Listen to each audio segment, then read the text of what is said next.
Alright, my throat is ready for a pounding.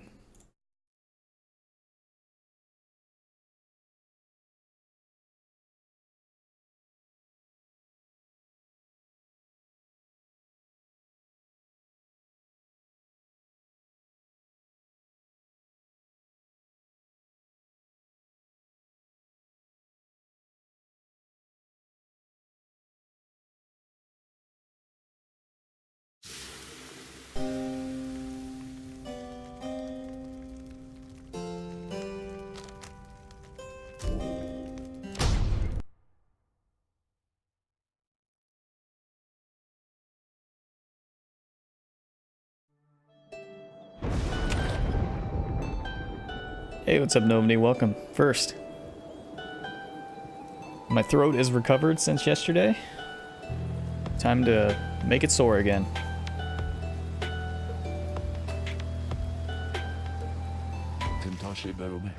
Best make yourselves as comfortable as possible here for the time, Nightwings. The rites ought to commence again before we know it. Until then, be well. Thus you and your companions remain on the mountaintop, waiting for the stars to shine again. The cycle of the rites is ending. The news that Volfred and the lone minstrel revealed to you now threatens to disrupt the group's resolve. Who most deserves their freedom? Can there be any hope for your revolutionary plan to change the Commonwealth if too few exiles manage to return? These questions hang like a fog over you and your companions as you linger there on Mount Aladil. For now, the exiles of the Nightwings vow to stick together. Hey Nobney, have you recovered from your ailment yet? Or are you still hurting? For as many opportunities as they shall have. Many moons pass. One cold evening, Volfred finds you off on your own. Well, my boy, it's time once more, come see. Volfred indicates the sky, and through the snow you see that he is right. Soon all of your companions are gathered. Volfred regards the group in a steady manner. As you all know, I have refrained from participating in the rites myself. This was a long-held choice of mine for a variety of reasons. Chief among those reasons is so that I might direct our plan, free from unwanted attention, both from our adversaries here and those who would oppose us in the Commonwealth. Okay, well, good luck to you, man. I hope that works itself out. Another reason is my past experience conducting the rites. It did not end on good terms. Before my time, the Nightwings comprised 3 exiles: Brighton, Arisa, and Orlek. Little Tizo was with them as well, still learning in their ways. Brighton, a former exile of the Nightwings who conducted the rites alongside Orlek and Arisa. After Brighton regained his freedom in the liberation rites, the Nightwings took me in. A story for another time, but for one thing I had capacity to read the ancient book. Anyway, when next we earned our way into the liberation rite, Orlek was anointed for return. He had long been in exile and his horns were beginning to show. Alright, Nobney. Don't feel like you have to stay up and watch though, just sleep when you feel like it. We prevailed. Little Tizo snuffed the accuser's pyre, thus Orlek earned his freedom. However, just as the shimmer pool was to engulf him, Arisa, she shoved him from the precipice and took her freedom in his stead. Is that even allowed? She perished, of course. Oh, idiot. Only the anointed can transcend the shimmer pool. But she thought the warnings were a myth and paid the price. She was always restless. I presumed Orlek perished too. To survive a fall from Mount Aladil, I was left alone. Subsequently, I made no attempts to reassemble the Nightwings, knowing that such treachery, such harm was even possible as part of this ordeal. I, frankly, still do not hold Arisa entirely at fault for what transpired. I hold instead the Commonwealth responsible for it put us in this desperate situation. And I resist the urge to think the rites may partly be to blame, as well for pitting brother against brother, sister against sister. Volfred breathes a deep sigh. Now I see that Orlek yet lives, at a time when our plan is already in motion. And even the stars are fading. Perhaps a signal that the scribes themselves know that the Nightwings are divided and that they do not approve. But I choose to take it as a sign that we must act. The scribes have put us in a set of circumstances where each one of us may rise to the occasion. The Nightwings in our plan need all the help that they can get, and so I have made a decision which I wish to announce here to you all. In the name of the Nightwings, and reader, by your leave, I would conduct the rites again. Yeah, I like Red Bull, it's tasty. Don't they have different flavors? I've always just drank the original, but I haven't drank energy drinks in a really long time. I don't like to try and be like reliant on those things, you know? The caffeine and sugar and stuff. In the name of the Nightwings, and reader, by your leave, I would conduct the rites again. Long have my skills languished in the matter. I admit, though I trust I shall regain them soon enough. Oh, he's about to... Ooh, he's about to ball. While I once vowed never to conduct the rites again, our present situation calls for all resources to be brought to bear. So, if I may be of use during the rites to come, I shall avail myself. That's all. Now then, our reader shall determine where we are headed come first light. Bolford bows his head to everyone, while the others exchange looks. Then, one by one, salute him, in turn. Bolford stands ready to conduct the rites again.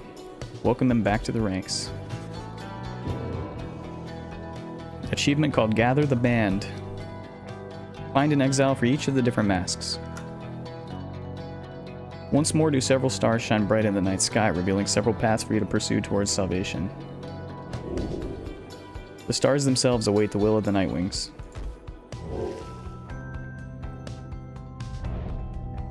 I'm gonna try and drink more water this time, maybe that'll help my throat.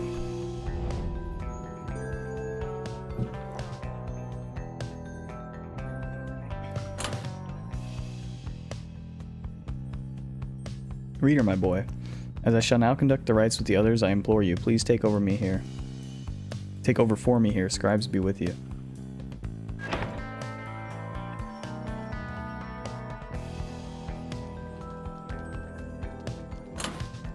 We haven't fought the Tempers again yet. And we haven't fought them again yet. We already fought those guys twice. Let's do these guys.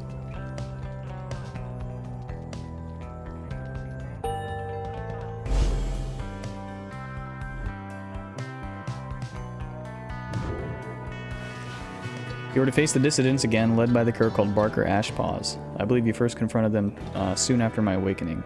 I understand they caused much trouble in the past.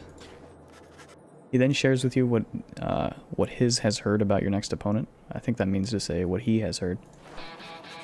Barker Ashpaws, a volatile cur who's packed the dissidents, conduct the rites more so for thrill than freedom. Back on the other side, Barker never quite took to the culture of the Commonwealth, and often ran afoul of the law for various acts of boorishness or vandalism. He's always promised to go straight, and in time he found a certain niche, where he was an accomplished hunter. And the people of the Commonwealth did have an appetite. Barker relished the hunt more than anything, and spent his earnings on a variety of questionable things.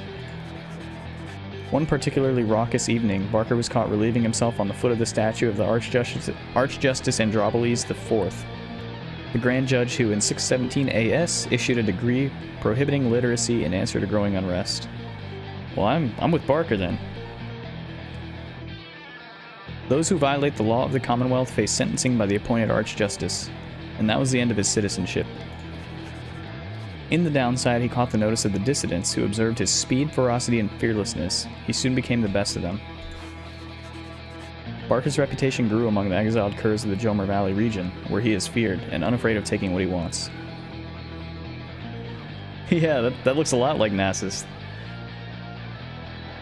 This Barker Ashpaws is motivated to prevail at any cost, so best deal with him with caution. Anyhow, let us resume our travels at daybreak. Rest well until then, reader. You wish the lone minstrel a restful evening in turn. It is too late to take flight, though. Tomorrow you can press on.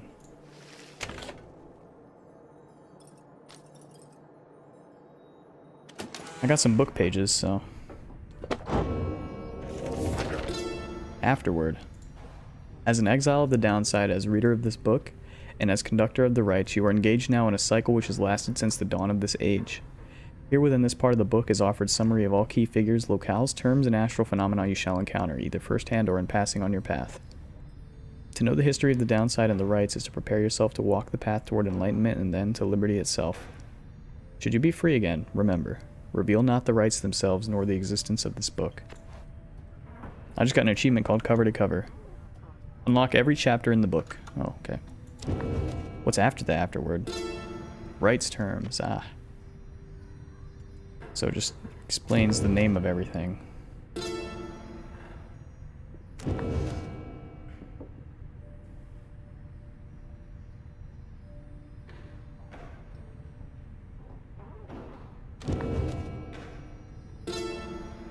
All the triumvirates. All the different types of people. The regions. Celestial landmarks. Lots here. Hey Novni, did I tell you about my plan to play the Mario games? I think I might have. I just can't remember. Stars. Okay. Something new here? Ah. Volfred. 9 years exiled. So he's been exiled for fewer years than Jadariel. Long-standing exile of the Nightwings who seek more than his own freedom. I think I did, because you remember saying Galaxy was like your favorite games, right? Yeah, that's going to be fun. I'm looking forward to that. We're going to start with Super Mario 64. Did you ever play that one? I'm going to play like all the good Mario games where they had like the hub world and the branching worlds from that. Yeah, it's going to be fun. Past professor. He taught enough history to know that what he was forced to teach was not the whole truth. Professors of the Commonwealth were sworn to administering only the approved doctrine. Astral sign Cassius. Contemplative and passionate. Yeah, those will be a good time too. I played Super Mario Galaxy 1, but I never finished Super Mario Galaxy 2, so that'll be cool. And I haven't played Super Mario Sunshine in forever. That game's going to be fun as well. If you haven't played Mario 64 or Super Mario Sunshine, those are awesome games. Okay, I didn't know the DS had a version of that. Crime Publishing. He owned and operated a stamping press, using it to spread anti-Commonwealth propaganda. Motive insurrection, we've seen that before. By day, he was an unassuming history professor. By night, he operated a small but illegal stamping press of his own design, which he used to disseminate provocative ideas concerning how a truly peaceful Commonwealth might look. When his underground press was at last discovered, it was publicly destroyed. Eventually, he too was found and cast down. In the downside, he was taken in by the Nightwings, who sought someone with his experience. Since then, he hatched a long-term plan to recruit like-minded individuals who might stand together to usher in a new age for the Commonwealth.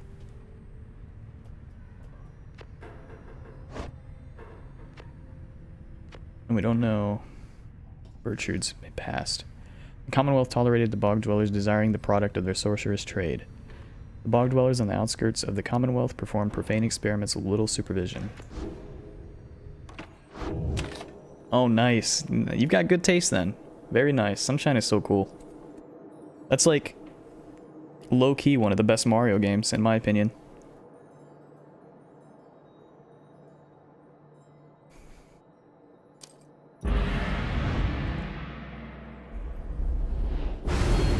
I do so hate to thusly contact you, O reader.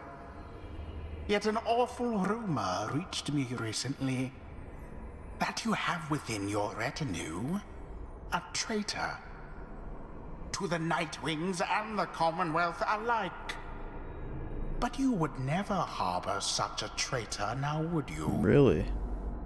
I trust your time within the downside would have taught you that.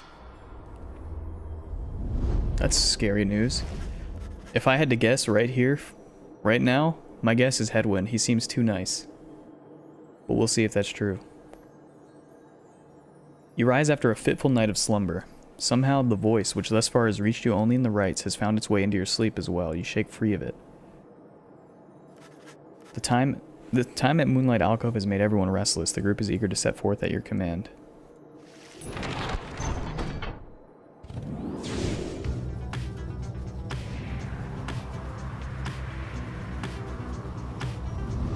Who do you think the traitor is, Nobney? I know you haven't seen much of this game, but it's okay if you don't know. As the wagon soars across the skies above Wakingwood, you notice Volfred appears lost in thought. You cannot sense straight away what he is thinking. Oh, okay, I see. I think in Mario 64 you can unlock Luigi and maybe Yoshi, but I have no idea. I don't know if that's true. I remember like hearing or reading about that or something, but it didn't change much of the gameplay. But yeah, we're gonna try and get every single star in the game, so that'll be fun. Ooh, that's a good guess. The minstrel? Yeah, it could be. That's a really good guess. As the wagon soars across the skies above Wakingwood, you notice Volfred appears lost in thought. You cannot sense straight away what he is thinking. Do not mind me, reader. What is this? I don't know what this like thought reading power is. And it seems like some of the characters can tell when I'm doing it and others can't. It's strange. They never explained this. Okay, Luigi was a myth, gotcha. Yeah, I remember Yoshi for like getting all the stars and then going to the top of the castle or something. I remember that from a long time ago. Do not mind me, reader, it is simply that being here in this vicinity, it brings back a lot of memories and gives me much to ponder. I hid within those woods for many, many years, making preparations for our plan. I cast aside my raiments and became untraceable. There I waited for the plan to germinate. So, it means a lot now to be here, above that place at last.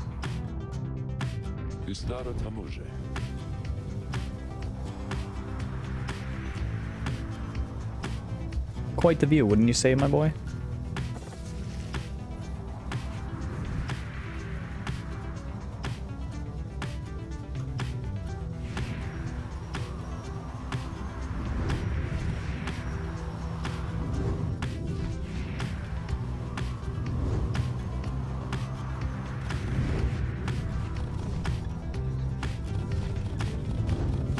Whoops.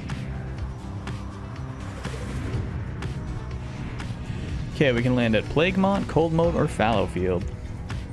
Volfred notes a powerful talisman is rumored to be buried on this path. That's nice. Should Ariel suspect she may find something of value? Bertrude expressed interest in this route. Let's go for the talisman, man. Actually, no, I don't think we need the talisman because we're gonna have like everybody's legendary at some point. Let's go for Big Bertrude's, whatever she's got going on here.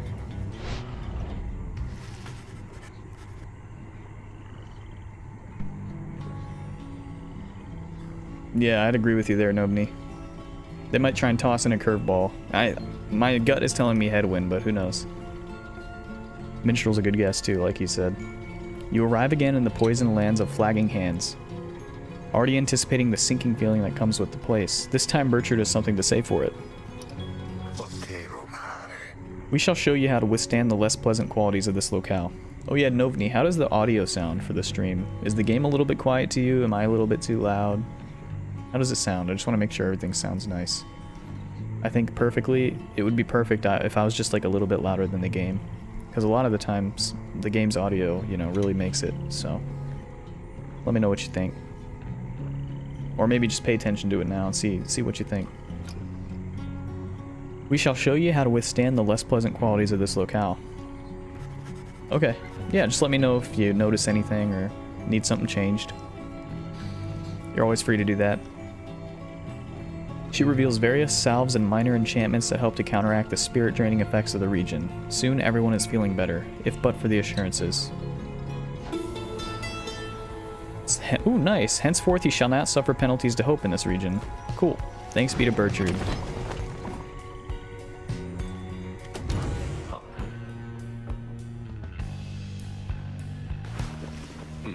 There. Volfred appears to have finished sealing some sort of document. He smiles as he approaches you. Hello, my boy. Was just on my way out to make a drop. Report a bit of progress our supporters on the other side should like to know. It is not clear to you as yet exactly how Volfred is able to communicate with agents in the Commonwealth. We have our ways of making certain that such messages manage to make their way to whom they need to reach, most of the time at least. It's not exactly the most dignified of methods, but the messenger imp is as hardworking as the rest of us, or dare I say more so. One of Volfred's couriers, tasked with delivering news to and from the Commonwealth. That dopey little guy. Most imps lack the capacity to do that job. They of course cannot traverse the outer boundaries of the downside, but they can squeeze much closer than any of us. Bulford offers to tell you more of this process. It seems that he has been using certain imps to relay messages to his agents in the Commonwealth for some time now. From that point, we depend on certain other means. A trafficker like Ruki would likely be familiar with them. Then my agents intercept the messages as they arrive. The messages are coded, in the off chance they reveal themselves before unwanted eyes, but even still, my agents put themselves in great peril there, supporting our cause and our plan. I could not ask for a more dedicated bunch. A shame we cannot meet them, separated as we are. If we succeed in our endeavors, it shall be thanks to, in no small part to them.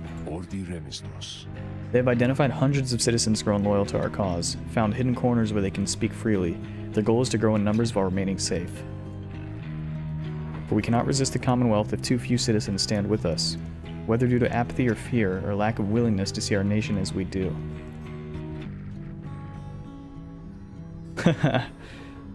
Yeah, but then I wouldn't understand it. And I would just be reading with terrible Spanish pronunciation.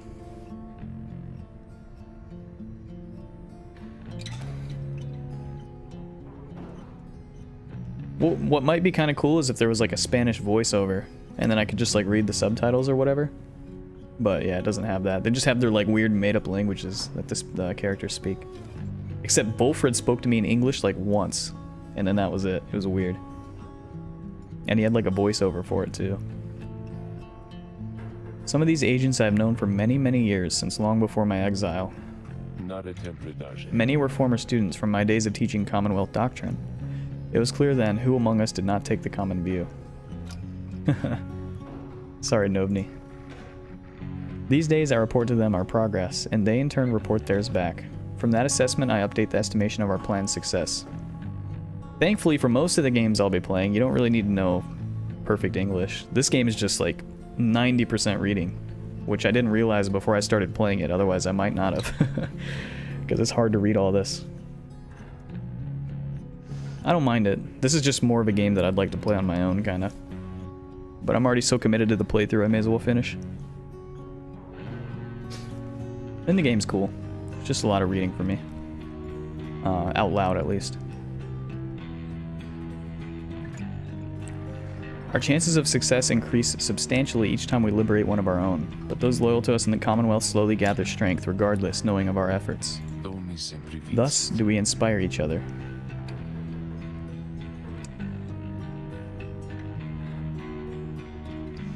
Not unlike the dynamics which I see among the Nightwings here. Now, good afternoon then, reader. I have a delivery to make. He strides out the wagon bearing the sealed message.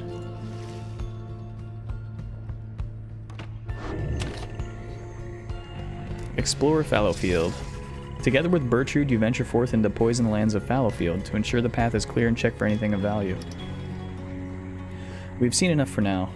Or enough now for the time, let us return. You sense Bertrude's spirits lightened to some extent. The survey is brief and uneventful, leaving you with time enough to pursue your vocations or on your return. Thus means, and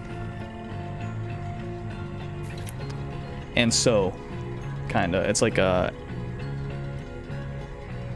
it means like, as a consequence of doing something. And I'll read the exact definition to you right now from like dictionary.com or whatever. Yeah, as a result or consequence of this, therefore. So it's the same as therefore, if you know therefore. And it's kind of a fancy, like old-timey way to say therefore. A lot of the characters in this game kind of speak like that to make it seem like more fantastical or whatever. You sense Bertrude's spirits lighten to some extent. The survey is brief and uneventful, leaving you with time enough to pursue your vocations. Oh yeah, I read that. Bertrude gained +1 hope. Let's go for more of those global bonuses. Your deepening knowledge of the Book of Rites is not nearly enough. Aspects of it still elude you. Through greater understanding comes the reader's influence. Now we can go for glory. What have you come to understand of the book? Can you recite its pages yet by heart? Have you internalized its teachings? In its lack of limits, you experience yours. Inspiration comes to you in a flash. All Nightwings gain +1 glory. That's nice. Glory gives us more damage to the enemies like fire.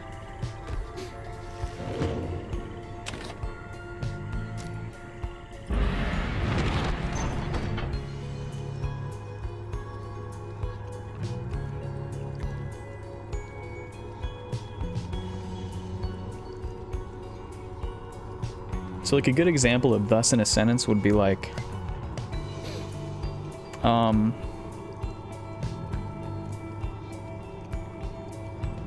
trying to think of a decent example that's not silly. Or like weird. So like baseball. I hit the ball with my bat, thus I made it to first base. So it's kind of like, as a result of hitting the ball with his bat, he made it to first base. Or you could just replace it with therefore. I hit the ball with my bat, therefore I made it to first base.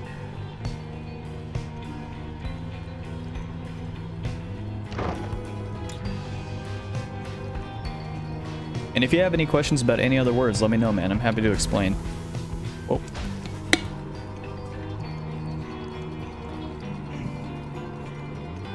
Oh, no problem.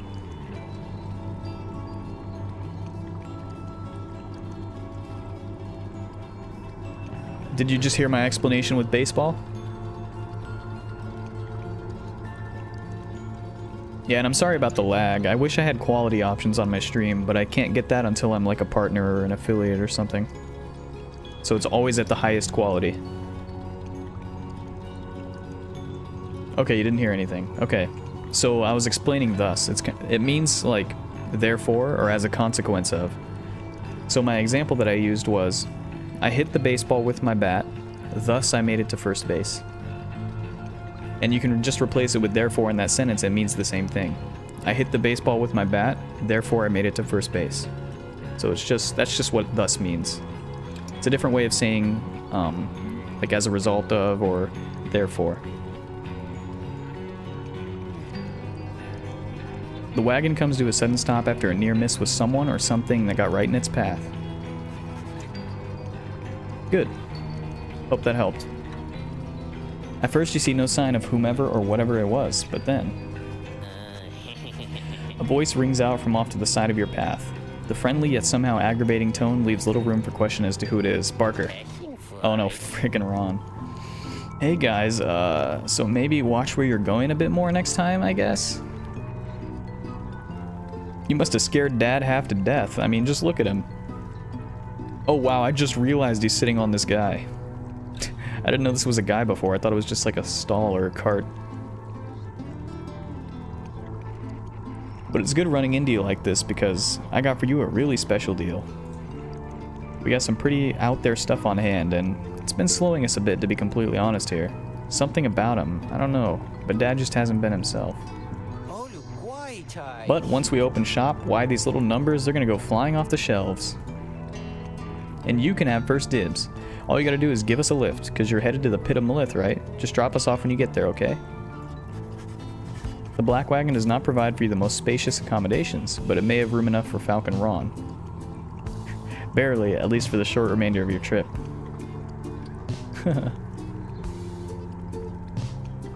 We didn't really scare him. This guy is just a goofball and he got in the way.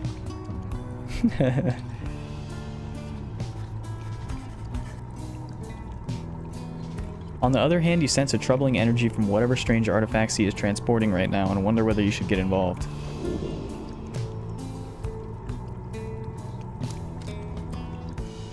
Well, I'm not going to turn him down. Though your fellow exiles exchange cautious looks, you invite Falcon Ron to climb aboard.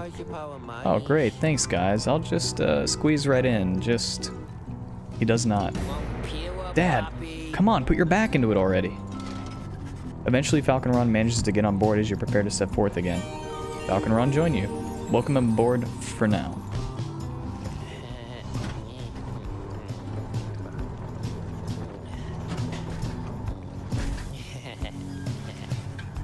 After what felt like an interminable trip, during which Falcon Ron did not even once cease to speak of matters relevant only to him, you reach your destination. Anyways, thanks guys, and remember what I said, these thingers I got here, you got dibs on them. If you come visit me and Dad, that is. Now we'll be going, so be seeing you, okay? Whether from Falcon Ron's ceaseless drivel or the ill effects of his cargo, everyone is left feeling out of sorts. Aww, we lost 5 glory? Try not to think about it. That's horrible. That's 5 damage that I lost on each time I score. Hey guys, thanks again for helping me and Dad back there. We really owe you one. And so as promised, I got something really, really good in stock for you right here. He pauses for dramatic effect, then he reveals to you several artifacts: Black Hoof, Black Heart, and Black Claw. Cursed talismans. The bearer has 100% more stamina than usual, but cannot grasp the orb. After getting banished, Barry either returns with infinite stamina or as a fast-moving howler. What the heck? The bearer's aura remains while grasping the orb, but cannot be cast. Ooh, that's good. They emanate with energy that cannot possibly be completely healthy. I don't know, it's just part of the game, I guess. In exchange for me being able to see these talismans he's got, I lose some damage for the next right. Nice, huh? You guys, you got first dibs on these bad boys, and I can tell you what, they're going to go fast. Somehow I doubt that. Oh, they're cheap too. I'm not sure I like the negative effects on those, so I'm gonna stick with what I got. Cheapskates.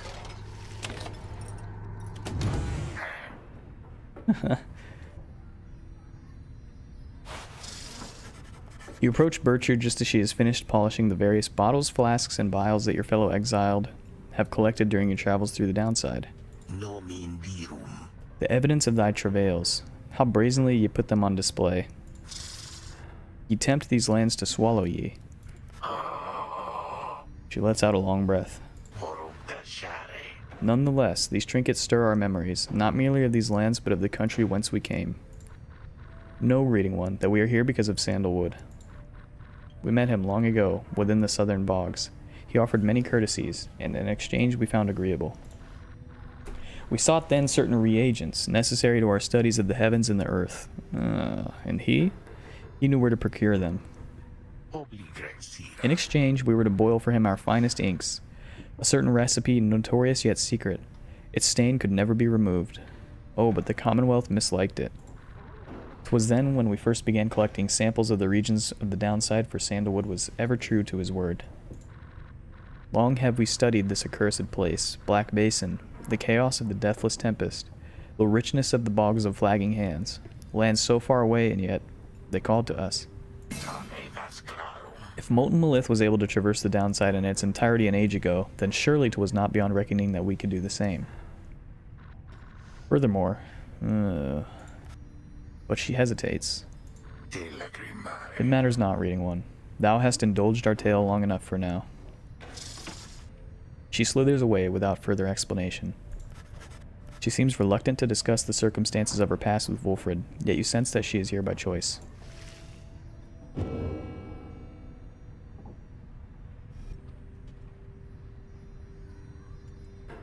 Oh yeah, that makes you feel so bad about it, Novni. I know what you mean. Yeah. That's like a roller coaster of emotions right there.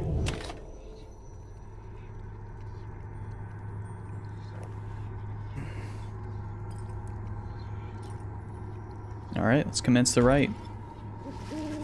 As the sky above the pit of Malith darkens, your companions watch in silence and await the commencing of the rites. Jadariel speaks up after a time. Any moment now. Now everything is ready, and the stars begin to shine once more, precisely as foretold.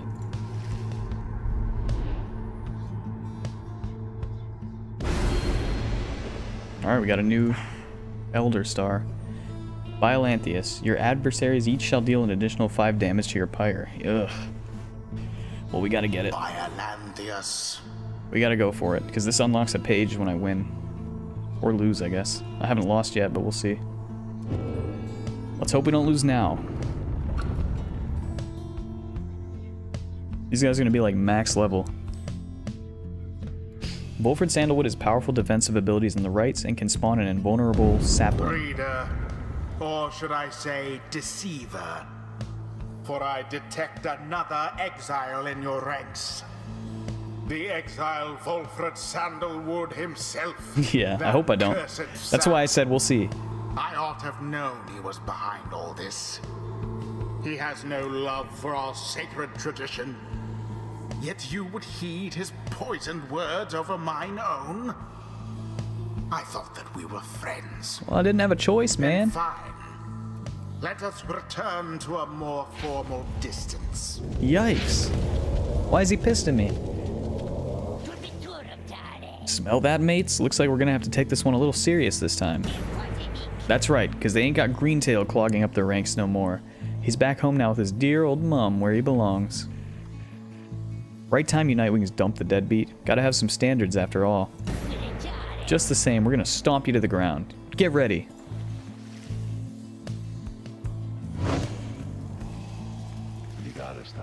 Reader, my boy, let us confer a moment here. I am returned now to the rites, a tradition that I had once disavowed. And, now that I've donned the raiments, the voice knows I am here. It is no matter, really, for our plan is well in motion. All that remains for us is to prevail. I shall aid you and the others in this task as best I can. Let us see now whether these old limbs of mine are still of any use. And there he is at last, alive and well. I know that you can hear me, Sandalwood. You're causing quite a stir out in the Commonwealth. You plant your little seeds of discontent. Know that your designs at sowing chaos shall not be tolerated here. Now, good evening to you.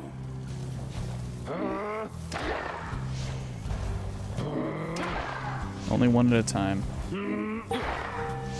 That's kind of nice, I guess.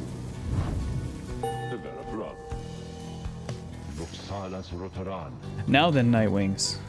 I look forward to conducting with you all, if and when, of course, the reader calls for us to stand as a triumvirate together.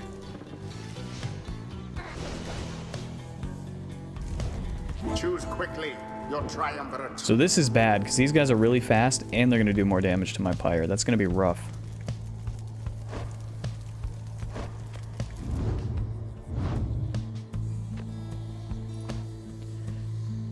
He's a troublemaking cur who thrills in the defeat of the triumvirates who stand against him.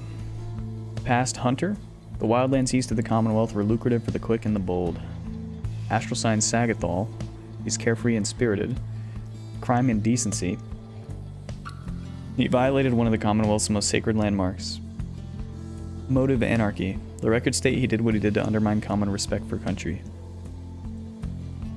He was an accomplished hunter, and the people of the Commonwealth did have an appetite, but he cherished the hunt itself far more than the work ethic, and spent his earnings on a variety of things that were quite bad for him. After one particularly raucous night with his pack, Barker was caught relieving himself on the foot of the statue of Archjustice Androboles IV, and that was the end of his citizenship. In the downside, he was more in his element, and the rites provided for him a thrill much like the hunt once did.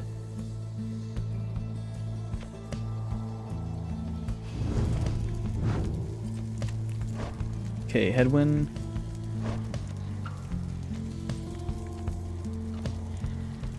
Yeah, I better go with my best. Edwin. Joe Dariel. We'll need that extra Pyre health.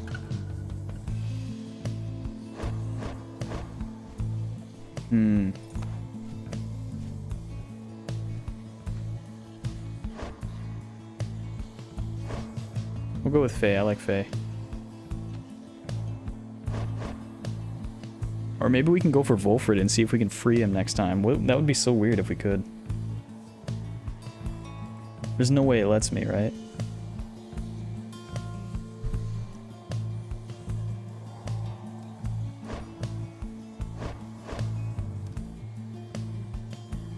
I think you have to be level 3 to get freed, so let's work on these guys that aren't. I guess we can do Volfred.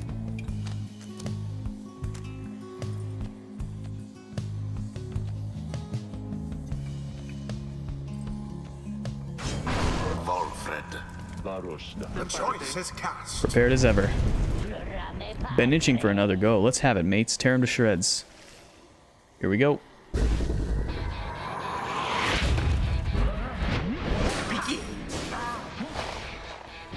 How do I do the sprout? Right click.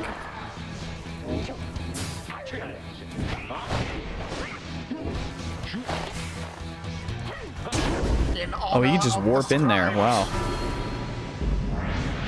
It's pretty strong.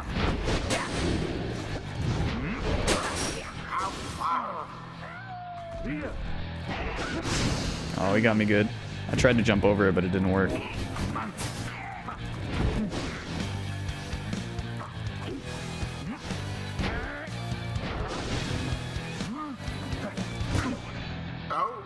Ooh. Bye, headwind. Bye-bye, headwind. Such a display. Novni, you better not. Don't worry, I haven't lost yet. We'll be good, I think. God, we just keep killing each other. Both vanished. Juked. Both douse the adversary's power. Banish 2 exiles in a single aura cast for more money. We'll try and get that. Okay, that was a nice shot. Good. I didn't mean to grab the orb there.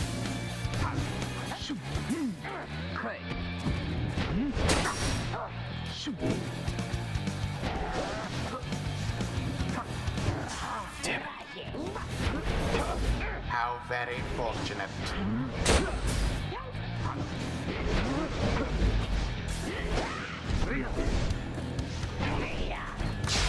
Ah.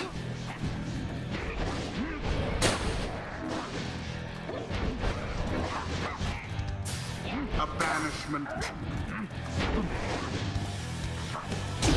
Edwin doused the adversary's flames.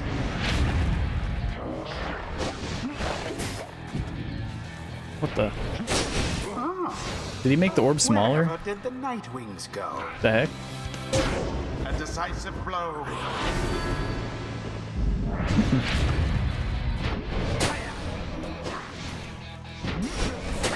Succeed. Woo! Deliverance. Well, would you look at who's all riled up tonight, eh, boys? We really gonna let him take this one from us, or what? That foolish Yeah, you are. Walker was a menace to the Commonwealth and is a blight upon the rights.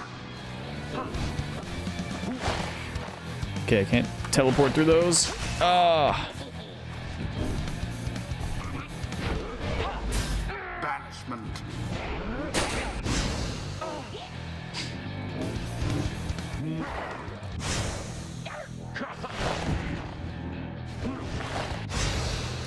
Oh, you poor Nightwings. Quite the close call there, no? Ooh, there's the two. Woo, that was a nice shot. And all done. The Nightwings once again prevail. They hardly deserved it, though, if you ask me. Oh, okay. No clip for you, Novni. It's complete. Blech, what happened back there, mates? I'll have your hides for this. The 8 scribes bless us with their Headwind cannot rise, ways. Jadario cannot rise. Sandalwood can.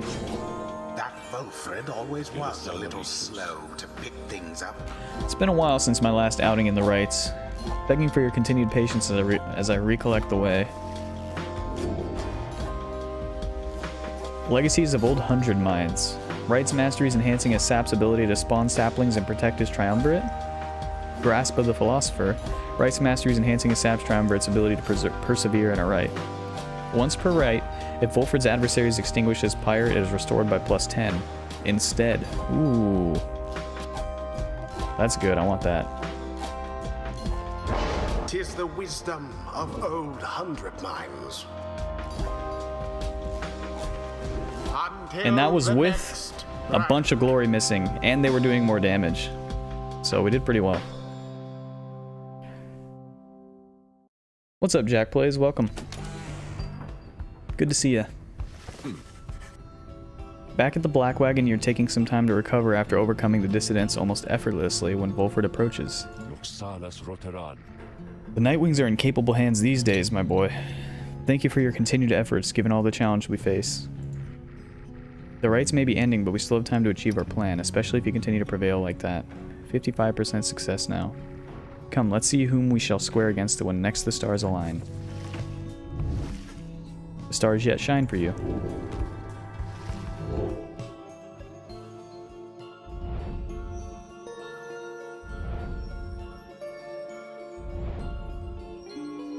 That one's huge. What's that mean?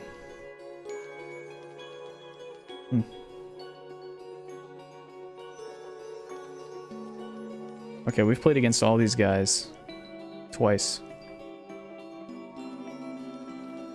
I like Dalbert, so we're gonna go for him. Bolford asked that I take notes for him after each rite. Henceforth, he indicates the cycle of the rites appears to be accelerating even faster now. We likely shall be summoned to the Fall of Solium again very soon. Oh, there's only one more rite till the Fall of Solium, so that's cool.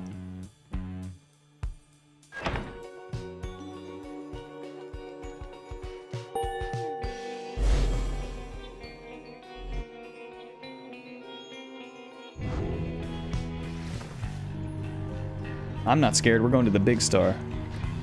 I see it's time we met again with Dalbert and the Fate. We can make for the Glade of Lu at first light, my boy. Let us recover through the night for now. It is too late to do much else. And we got a couple pages.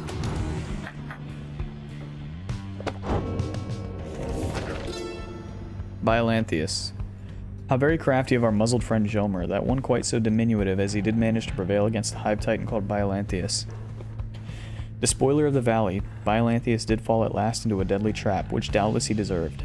Crushed under the weight of 16,000 tons of beetle dung. What? He was, though how our Jomer gathered all this stuff only to send it crashing down, he has refused to say. From the Hive Titan flowed a fresh, rejuvenating spring, which gladdens up that valley's desolation quite a bit. As for Jomer, why, he and his legendary Jawblades had a most impressive mark of valor to which this one aspires. Impressive work, Jomer. The Dissidents. I myself, Hawkzz, did form the Dissidents under this simple tenet: those who do not belong, belong. The other scribes, some of them showed, at first, reluctance to allow an imp and one accursed to designate one of the 9 triumvirates, but Myrrh the Horned One, stubborn as he was, stood by my side. In time they came to understand, for I remained as ever at their side, a living bit of proof of their absurdity.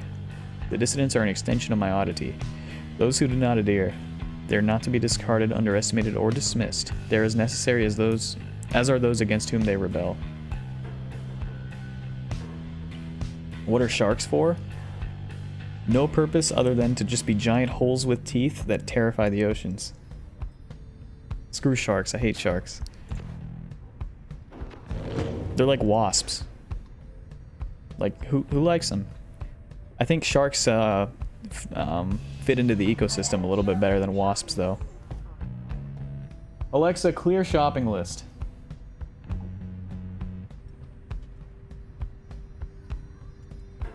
Apparently, Alexa added sharks to my shopping list for saying that. That thing's so annoying.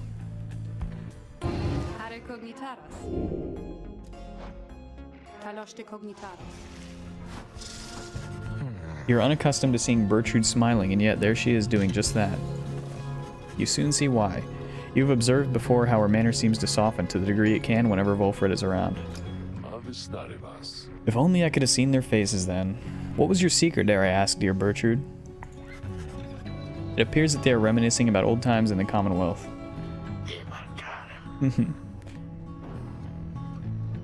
Yeah, that'd be like $100.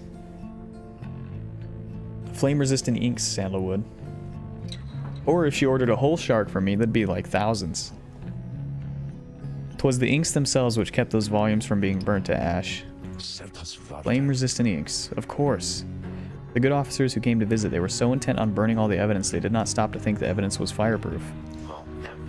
Alas, that they later found a way to burn thy stamping press regardless. Thy written words, they moved us many times, and many others whom we knew, there in the southern bogs. No matter, dear Bertrude. What's done is done. At least we made it difficult for them. Is that not so? While introducing some of our fellow citizens to new ideas. Perhaps. My words would not have reached near half as many were it not for you. Not to mention how I managed to elude them for another decade or so. I am ever thankful for your sacrifice. Thy thanks shall not be necessary, Sandalwood. Well, you shall have to take them from me anyhow. Thank you, Bertrude, for helping to fulfill a modest author's dream. What good's a stamping press without good inks? No good at all. Yeah, how about I not do that, Nobny? It's expensive. They exchange a laugh at this, but then... Let's see how much a baby shark would cost.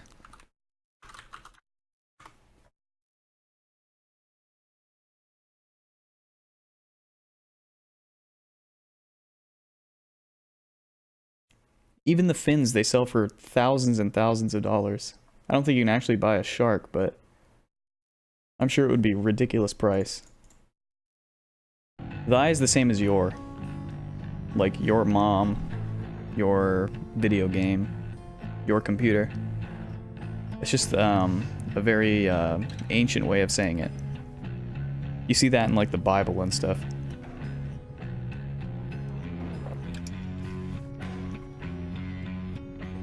They exchange a laugh at this, but then... Even still, and through this new ordeal, thou hast no love for us. Is that not so? Thou is the same as your, as well. So thy, thou, your, same thing.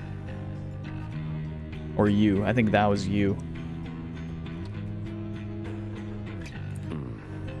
Bertrude. Nay, we understand full well. Thou needst not further explain thyself. There are different kinds of love, Bertrude. On that account, thou hast nothing to teach us, Sandalwood. They each remained silent for a time. Our hearts, they cannot be controlled, Bertrude. Blasted things they are, they act well on their own. Puts away his pipe. I am blessed to have you in my life, back in the Commonwealth and here as well. I mean that, although I know that it is not enough. At first, Bertrude does not seem to acknowledge this in any way, but then... Nay, Sandalwood, it is enough. It is enough. She departs without awaiting a response, brushing past you as she goes. Wolfred soon turns away as well, politely bidding you a good evening. The two old friends have evidently managed their way past certain tensions in their long-standing relationship. They rather seem to draw a certain strength from one another. Nothing on her mind.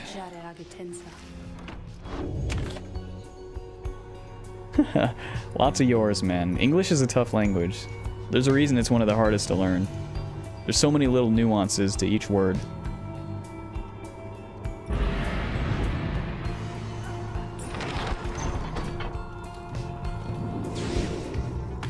One word can mean multiple things, depending on like the context, you know.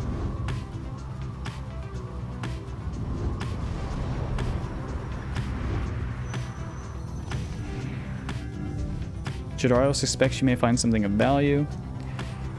Pursue vocations, that's what we want.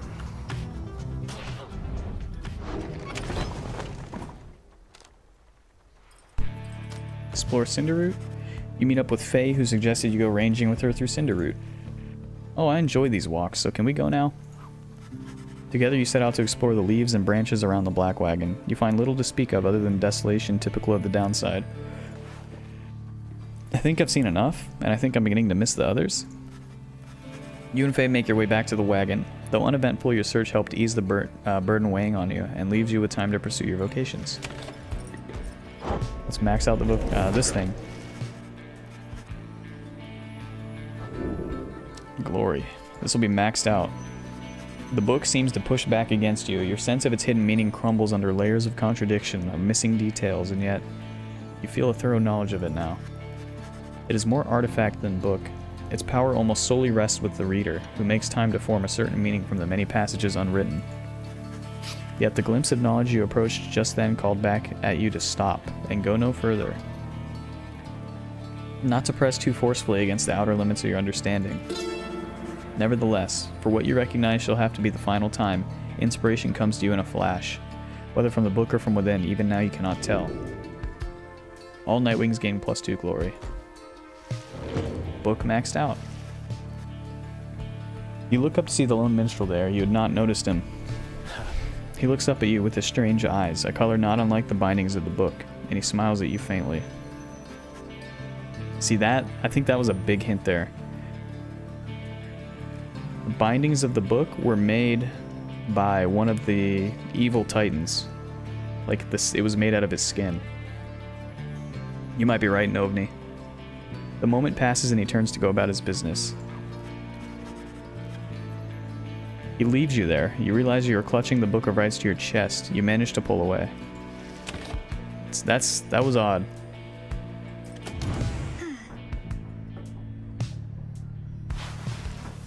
Faye seems to be speaking to herself again. She's unaware of your presence, or shows no signs of it at least. Mercy, freedom, they're intertwined. Mercy shall engender union among all our different kind. Mercy shall engender union among all our different kind. She's reciting passages from the Book of Rites, though to your knowledge she cannot read. Freedom to the worthy. The downside cannot let us all go free, thus freedom to the worthy. Is that not so, O Saint Trista? Is that not the conclusion which you formed with your 7 most trusted friends? She pauses for a while, as though listening, and nods her head from time to time. Yes, I see. I see. I see. Well, I'm ever grateful to you, Saint Trista, for your guidance and your presence. And I wish all of your friends safe passage there among the stars. It must be so very beautiful out there. With your wings you can fly freely, can't you, Saint? You can visit me at any time, come and go as you please, from the stars all the way here. You do not need a pair of wings in order to be free. I know. And yet, sometimes I wish I was like you, or like Miss Padmitha. But I know I am the way I am because I'm meant to be this way, and I know that you are always watching. So thank you, Saint Trista Tithys. Thank you and your friends. She wanders out into the afternoon, leaving you there to consider her words. In the Commonwealth, her unwavering faith in the 8 scribes would have been seen as delusion. Such prayer or communion was forbidden. The scribes were mythical figures, but even they worshipped the stars, and it was the stars that lighted the way for the founders of the Commonwealth, or so its leaders taught.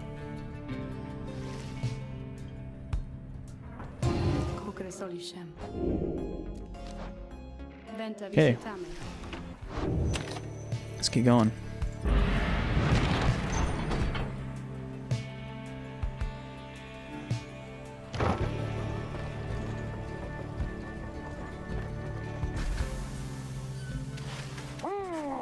A messenger imp with news and rumors from the other side manages to track down your wagon in the razor brambles of Black Basin.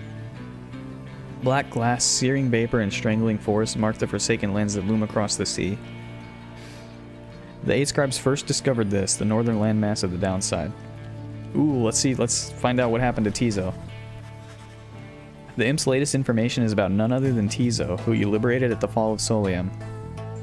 Everybody says he is the first creature of his kind to come to the Commonwealth. While this unique status brought Tizo no shortage of prestige, he nonetheless experienced difficulty acclimating to the new environment. It seems that he grew quite despondent. Then at last he managed to track down Wolfred's agents, with whom he is working to find a means to bring more exiles home. Thus has the revolution grown stronger. He also left for you a special verbal message via his most trusted messenger, who rears up and intones, Tizo wants you to know he's doing well but misses you and hopes to see you again. Aw, Tizo. He thanked the messenger imp for the report and asked that it relay your kind regards. Your companions soon to begin to talk. Very, very bright, that one. Would have served well as our familiar. Perhaps someday yet it shall be so.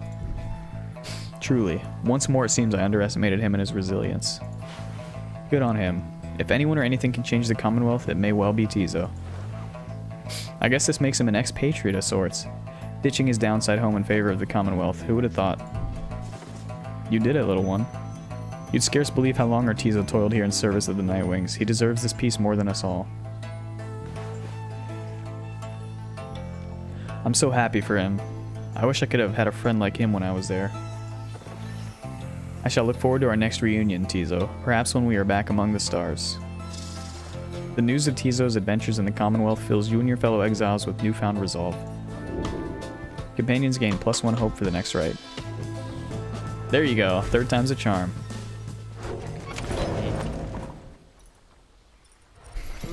Hey guys, say, I noticed that your little imp pal ain't with you anymore. Is he okay? I heard the wildest thing, that he somehow got out of here back to the other side. I'm like, why would an imp want that?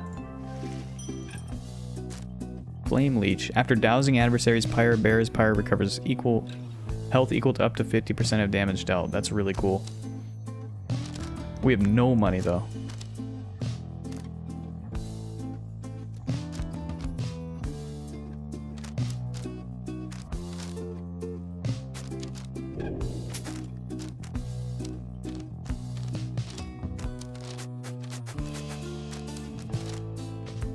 I don't even know what I'm holding on to all that Stardust for, but whatever.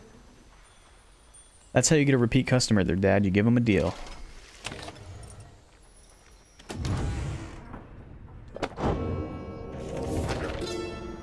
Downside climate.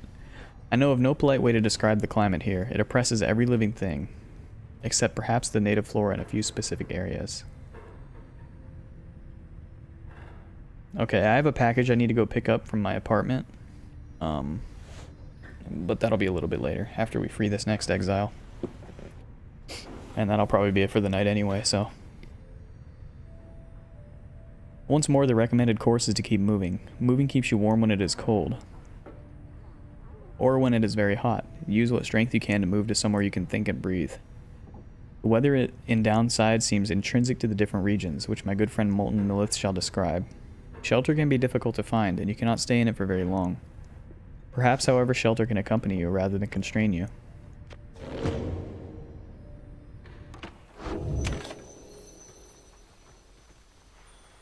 Huh, that's a weird phrase. Stardust? What does Stardust refer to there?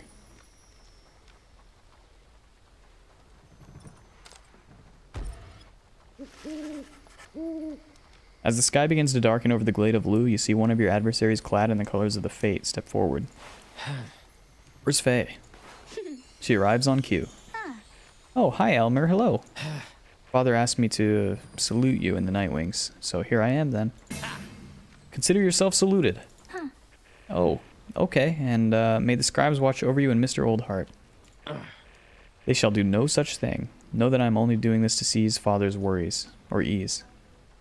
Such as I can, but when night falls, you are all my adversaries, nothing more.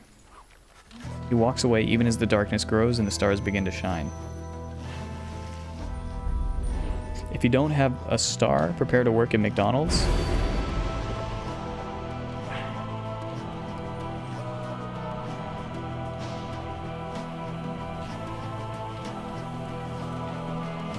Yeah, I just don't know what Stardust means there. If you don't have Stardust, prepare to work at McDonald's. Does Stardust mean like intelligence or something? Or luck? Your adversary shall return from banishment when all are banished. Oh, that's fine. Chance 6 shoulders.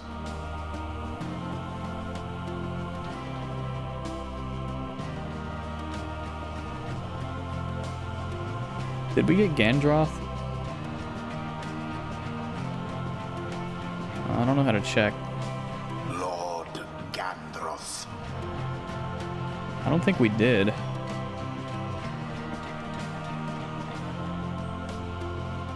Huh. Alright. Gandroth.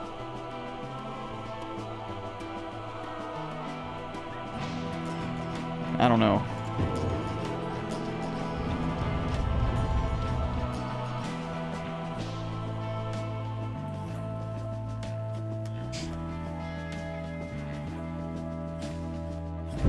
The stars align, you exiles of the Nightwings. The 8 scribes summon you to the glade of Liu.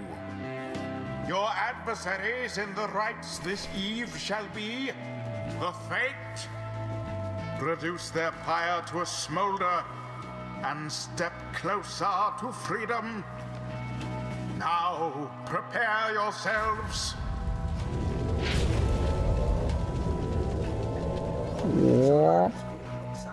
Hail once again, O Nightwings. My son Almer tells me you have treated him most graciously. For that I am most grateful. Father, I said no such thing. But as we all know each other well now, I suggest that we dispense with further interactions for the time.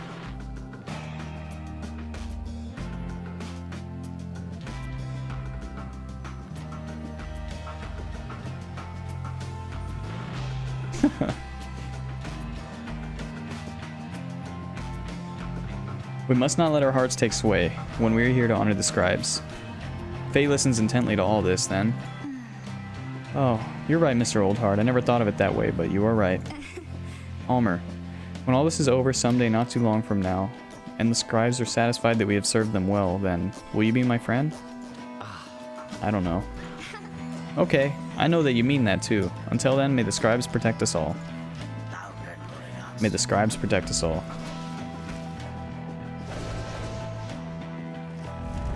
Who shall it be this time? Headwind. Joe Dariel.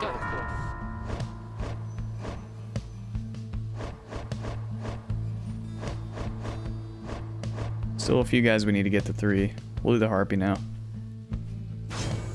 Kamatha. It is done. Oh, so it's just Pamatha. Oh, I'm ready for them. Let us stand together now, my son. Always, father, I am ready.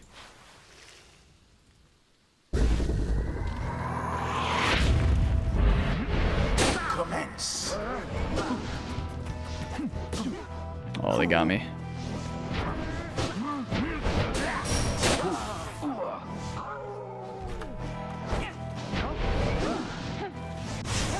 Ooh, that dash.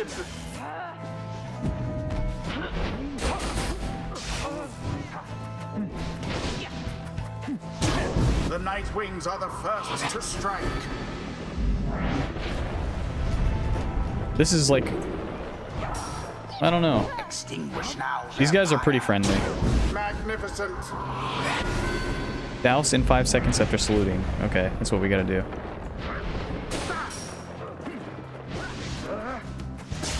Crap. The orb slips from your clutches. Dang it. Oh, he went straight for the kill. No law against throwing in the orb. Didn't see it coming. Okay, I need time for that. I can't really kill them all. This kind of sucks.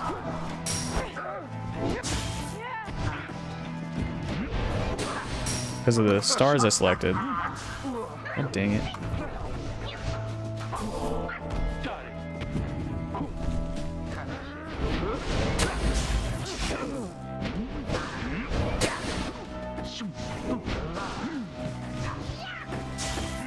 Oh, you poor thing. How brazen.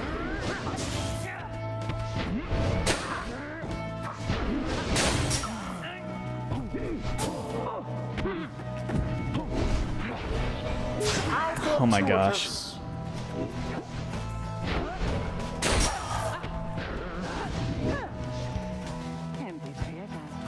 Okay. No!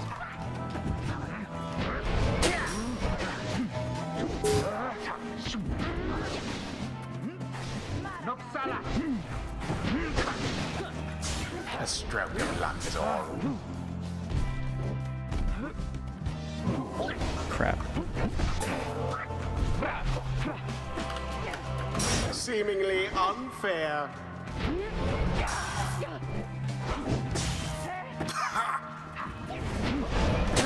A swift recovery.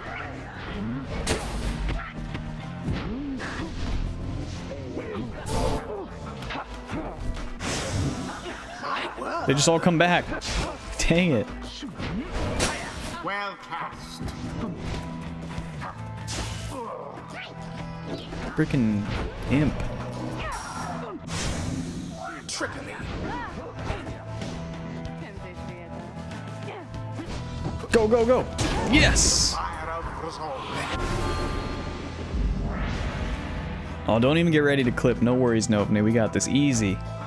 Impressively conducted to this point, O Night Wings. Yet while our pyre burns, we shall still strive.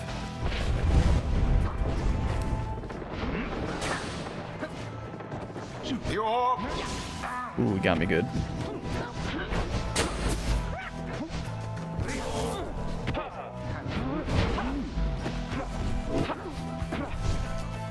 Damn it. But how?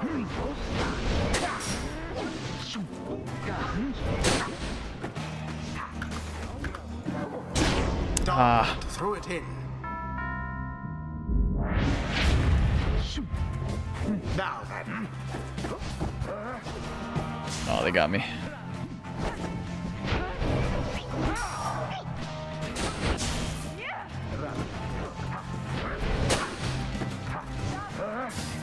Not mine.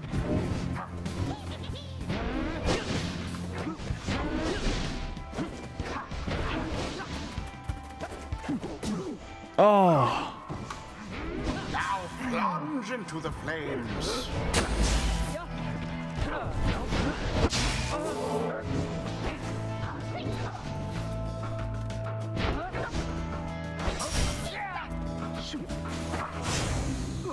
All but banished.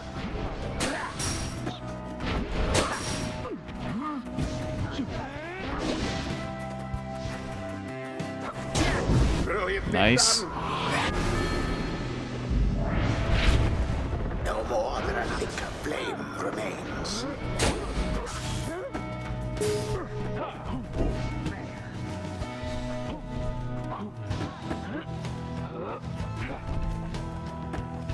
I'm not gonna be able to make it past these guys with Jadariel. Ah, All of they got me good. is banished. A rather cunning trick.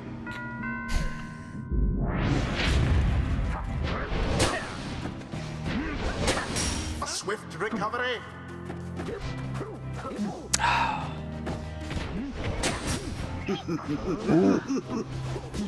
Oh my gosh. Yes! And it is done.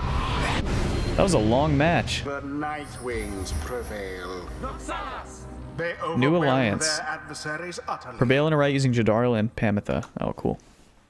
The Got an right achievement for that. is done. It seems that this was not to be our night, Almer, yet praise be to the scribes for granting us the opportunity at all. Always is there greater knowledge to be gained. Nice. If only wings could speed us on toward greater All in all, having to unlearn everything I've learned is going somewhat faster than expected.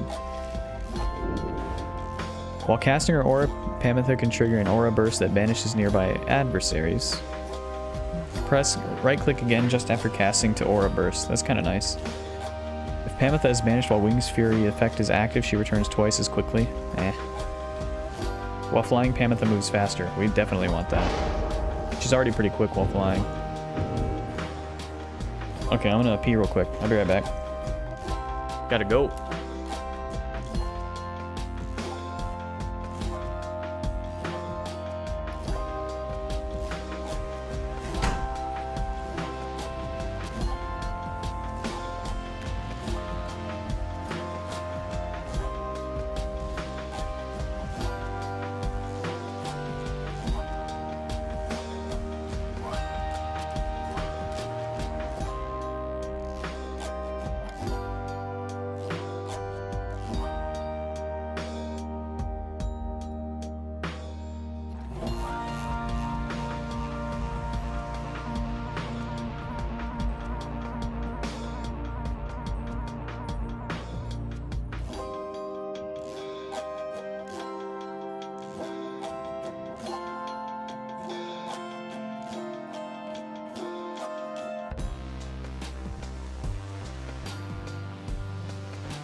Alright, we're back.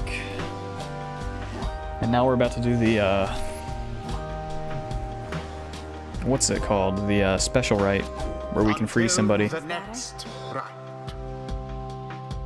Then get some sleep, man. You are about to see the really cool trial, though, if you can stay up for it. And then I'm going to get off after anyway. How was that for you, Jody, darling? I suppose the outcome was acceptable.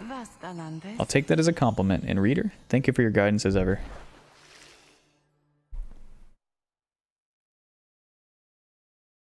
Yeah, don't worry about it. Fall asleep if you need to, but we're getting to a cool part if you want to see. After you secured victory over the Fate rather decisively, there's little time for you to rest as yet. The night beckons and the next rite reveals itself to be a vital one. It is already time, reader. Come see for yourself. The coldness of the season now presents us another chance. He heads out straight away and you follow in turn.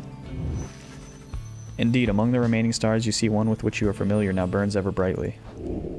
The path to freedom is laid bare before you. We're gonna send Jadariel back next. She's been exiled for 16 years.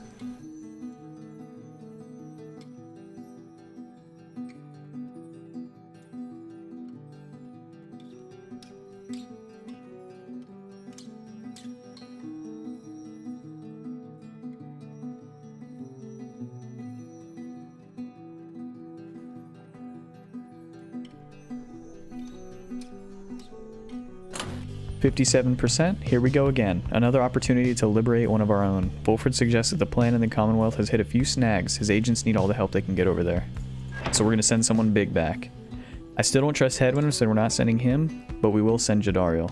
She's one of the main characters. We're against like the bog crone. Already are the Nightwings summoned back to Mount Aladil. Picture the rites as a wheel broken free from a black wagon. It is turning uncontrollably and soon shall reach a sudden stop. We should have several chances left for someone to go free, either us or else our adversaries, but not both. What is at stake each time is further complicated now, I must admit, knowing we have so few opportunities remaining. Okay, no problem, Novi. Novni, have a good night. I'll see you next time, men. Those whom we send back into the Commonwealth, should our plans somehow fail, they may look back upon their exile with fondness. So returning to the Commonwealth is not inherently a mercy, I don't think. Moreover, there are also those among us whom we count on to prevail on the rights. We need them on the Nightwings just as much as we need them in the Commonwealth. We simply cannot grow our numbers here given the circumstances. And so who stays, who goes, these choices affect us all. No pressure there, my boy. Now, I don't know about you, but I shall go and take my leave for now. Let's set forth again at daybreak. Page revealed, Shax's 6 shoulders. And let's see if we have Damron or whatever he was called. Much can be learned of bravery from the tale of Hawkzz the Swallow, the imp who alone felled the muscular and altogether terrifying bone titan called Shax's 6 shoulders. 6 shoulders sat listless, his appalling frame refusing to be budged. None dared approach the withered fiend whose plague had spread half across the valley floor. Undeterred, Hawkzz sprang into action, whilst we but watched. The little one, he flew into the gaping maw of Shax's and lodged himself inside the monster's throat. Shax's then began to cough and cough and cough until the valley shook. 6 shoulders breathed his last and fell. His putrid flesh then fizzled and was gone, yet our imp remained.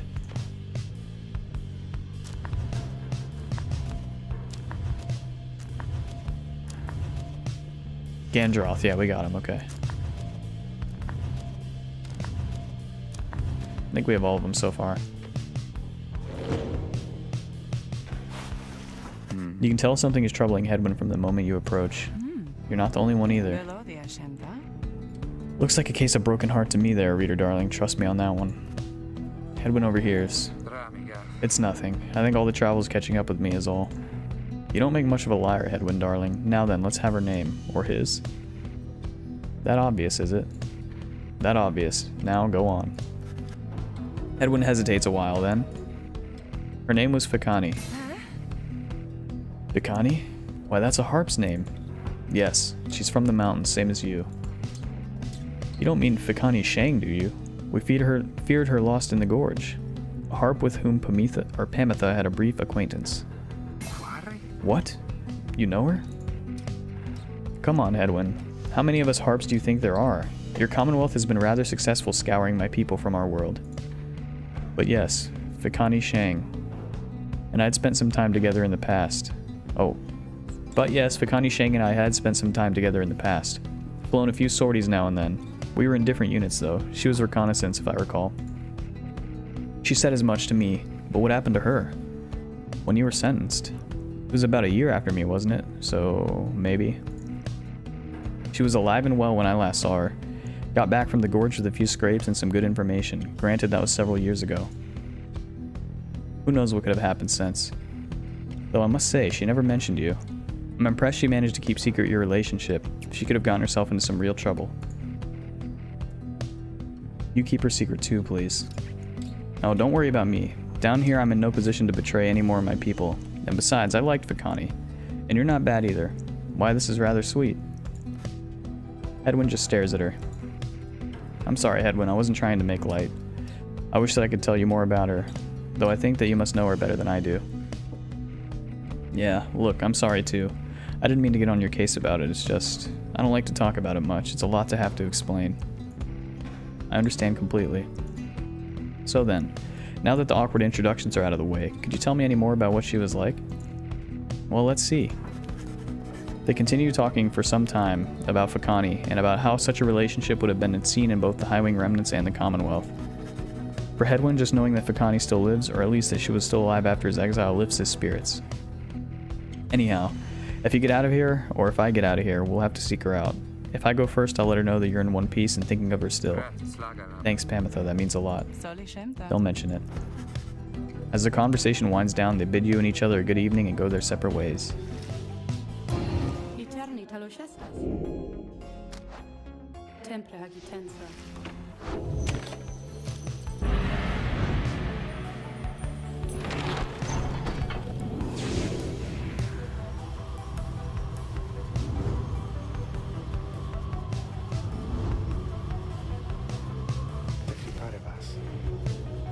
Once more we sail above the fall of Solium. The temple of the 8 scribes awaits us at the summit. None have seen the temple save for those worthy to conduct the rites there. And myself and my counterpart Celeste. You may then wonder whence it came. The cycle of the rites has turned since the beginning of this age. Over its course, whilst waiting for the cycle's turn, some exiles thus paid tribute to the 8 scribes. I think the scribes may not have wanted such extravagance or the carved effigies to them along the way. Yet, it is for triumvirates to decide how best to honor the rites. They chose to honor them as you see there. How you remember this, of course, whether you even wish to do so, that is yours to decide. The scribes would not want otherwise.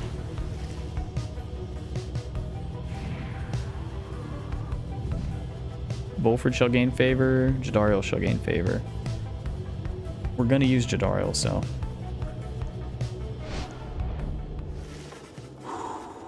You make landing upon Mount Aladeel where Volfred pulls you aside while the others complete the post-flight inspection. He puffs at his pipe before speaking up. Reader, as you know, I now wear the raiments once again. This means that I, myself, may soon be worthy to regain my freedom in the eyes of the 8 scribes. Know, however, that it is not my wish to go just yet. It is true I could be of some benefit to our plan back in the Commonwealth, but I feel my place is here for the time being. Perhaps once the Nightwings are on a sure footing on their path, my time shall come. Those are my feelings on the matter, and I wanted you to know. I shall of course defer to you. Our path is not to contradict the reader's will. Anyway, I trust that all of us, yourself included, shall find our freedom. If not soon, then by when all this is over. Oh, that's nice. The Yonder crystal seeks Pamitha. Sweet. Oh, and she has something on her mind too.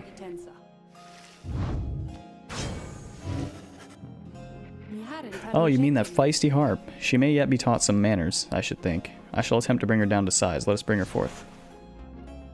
Soon Pamitha arrives in heat of the summons. You called for me, reader darling? Ah, it's that crystal. Then let's hash it out. I'm ready.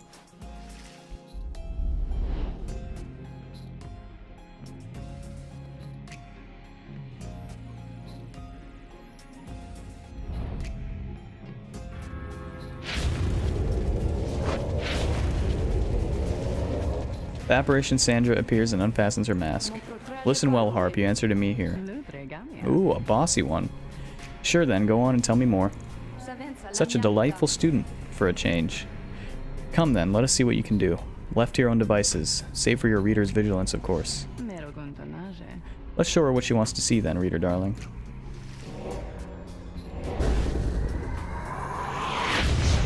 Alright. See how we do. Not good. Whoops. They didn't score. I'll take it.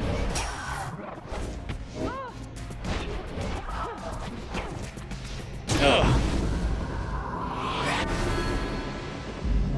2 more times.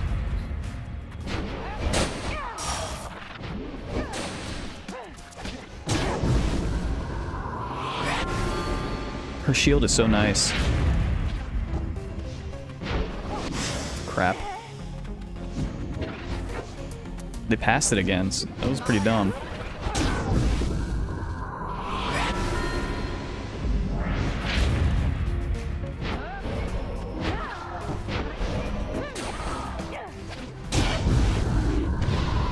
Easy.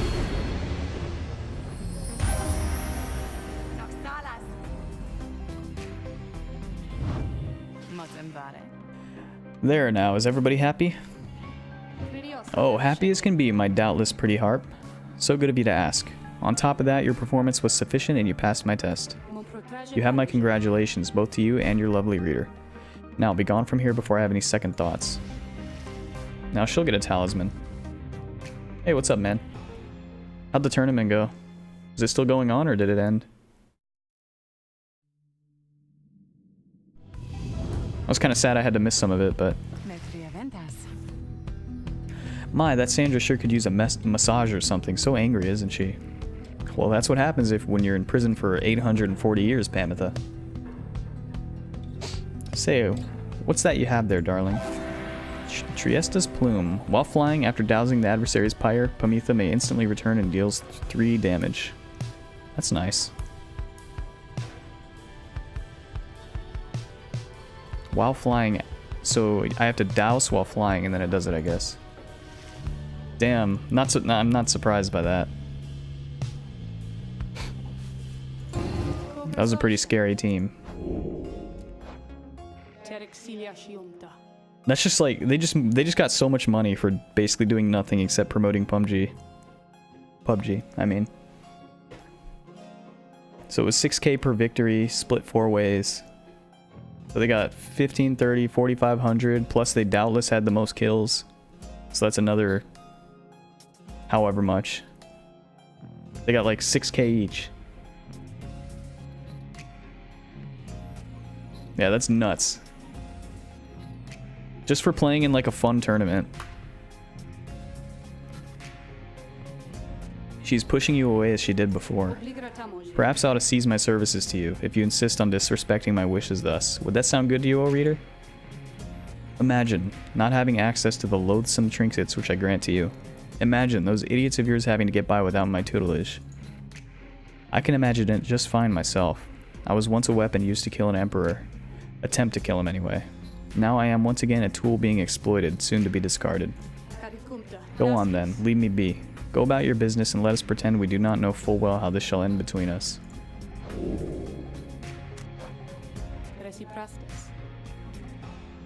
I guess Forzen's team was like, they just survived the most or something, I don't know. That's weird though, how that worked out. You know where to find me.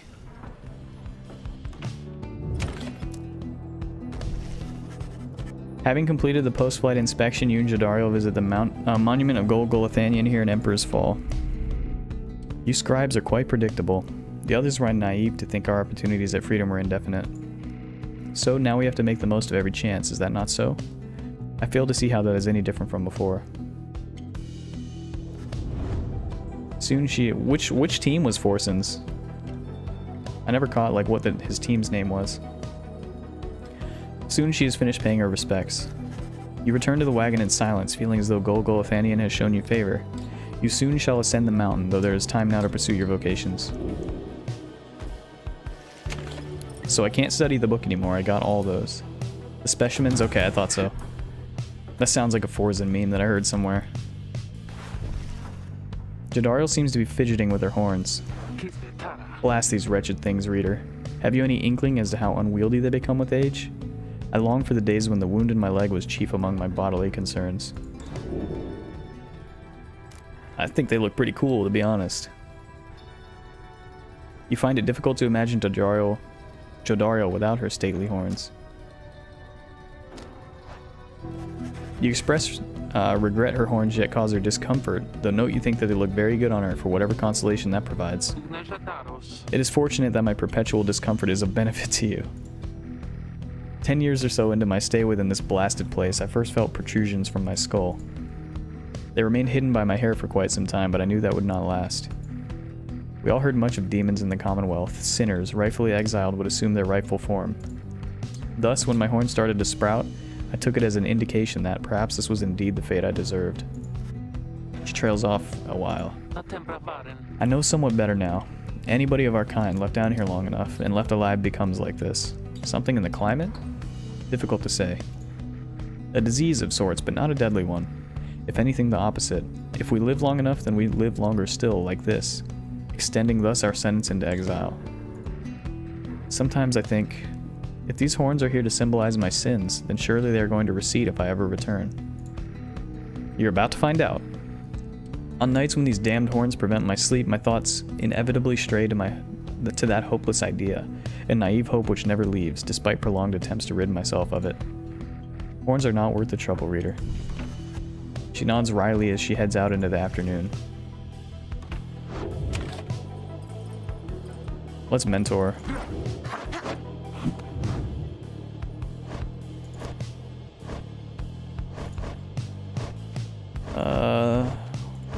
We'll do Volfred.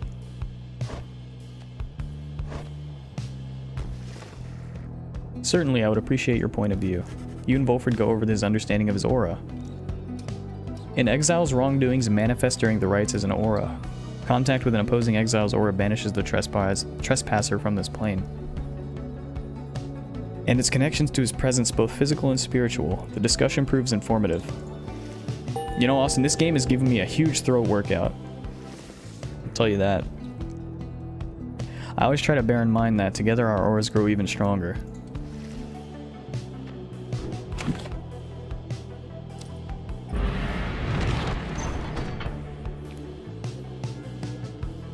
Headwind shall gain favor. Pamitha shall gain favor. Well, Headwind's already maxed, and he's already good. We're just gonna go with Pamitha.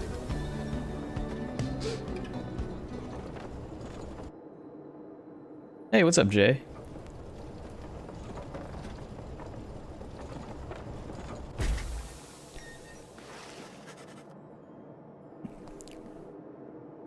En route to the mountaintop, you pass by a monument to Under King Ori's, and Pamitha happens to take notice. I have to hand it to you, Pamitha. You have a real gift for getting yourself into one bad situation after another. Now here you are, praying to the dead to bring the stars back. Is that it? Maybe you'll get out of here this time. Things might be even worse back home. Soon as she has finished paying her respects. As you prepare to continue your ascent, you sense that Under King Ori's has shown her favor. She gains +3 glory for the next rite. Nice. May not even use her, but...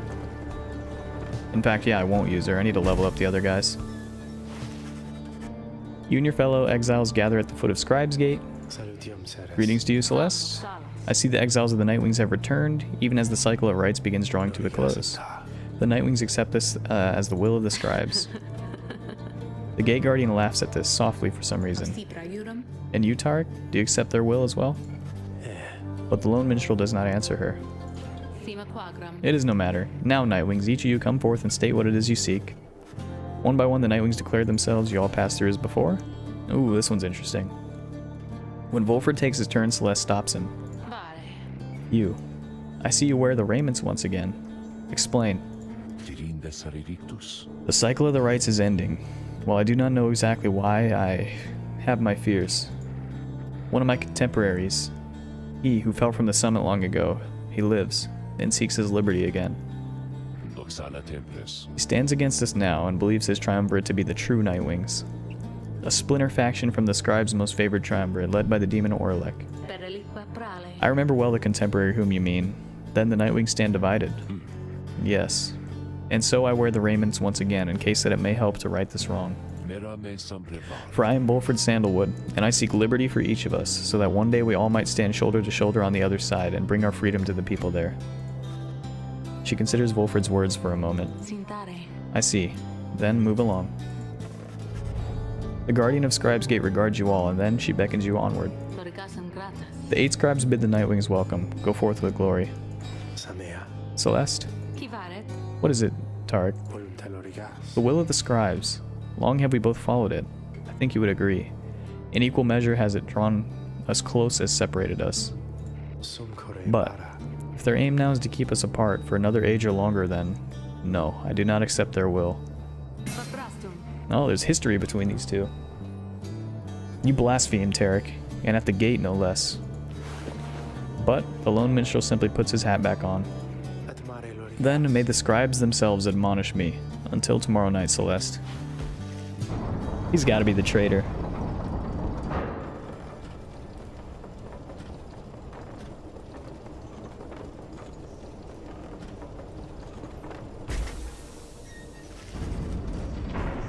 Having reached the peak of Mount Aladil again, you see the vastness of the downside all around you.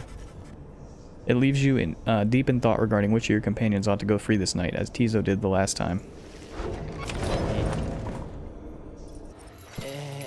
Hey guys, so like, I don't know what's going on up there with all them stars all acting real weird and stuff, but let me tell you something here. You ain't gonna find a better deal on all this stuff from anybody, I mean anybody in the downside. You can trust me when I tell you that, okay? So go ahead, stock up. Let's get this stardust.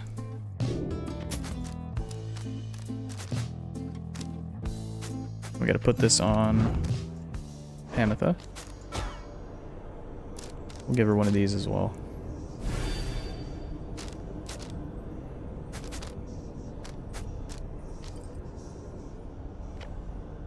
Ah, 2 of those. Star Duster achievement.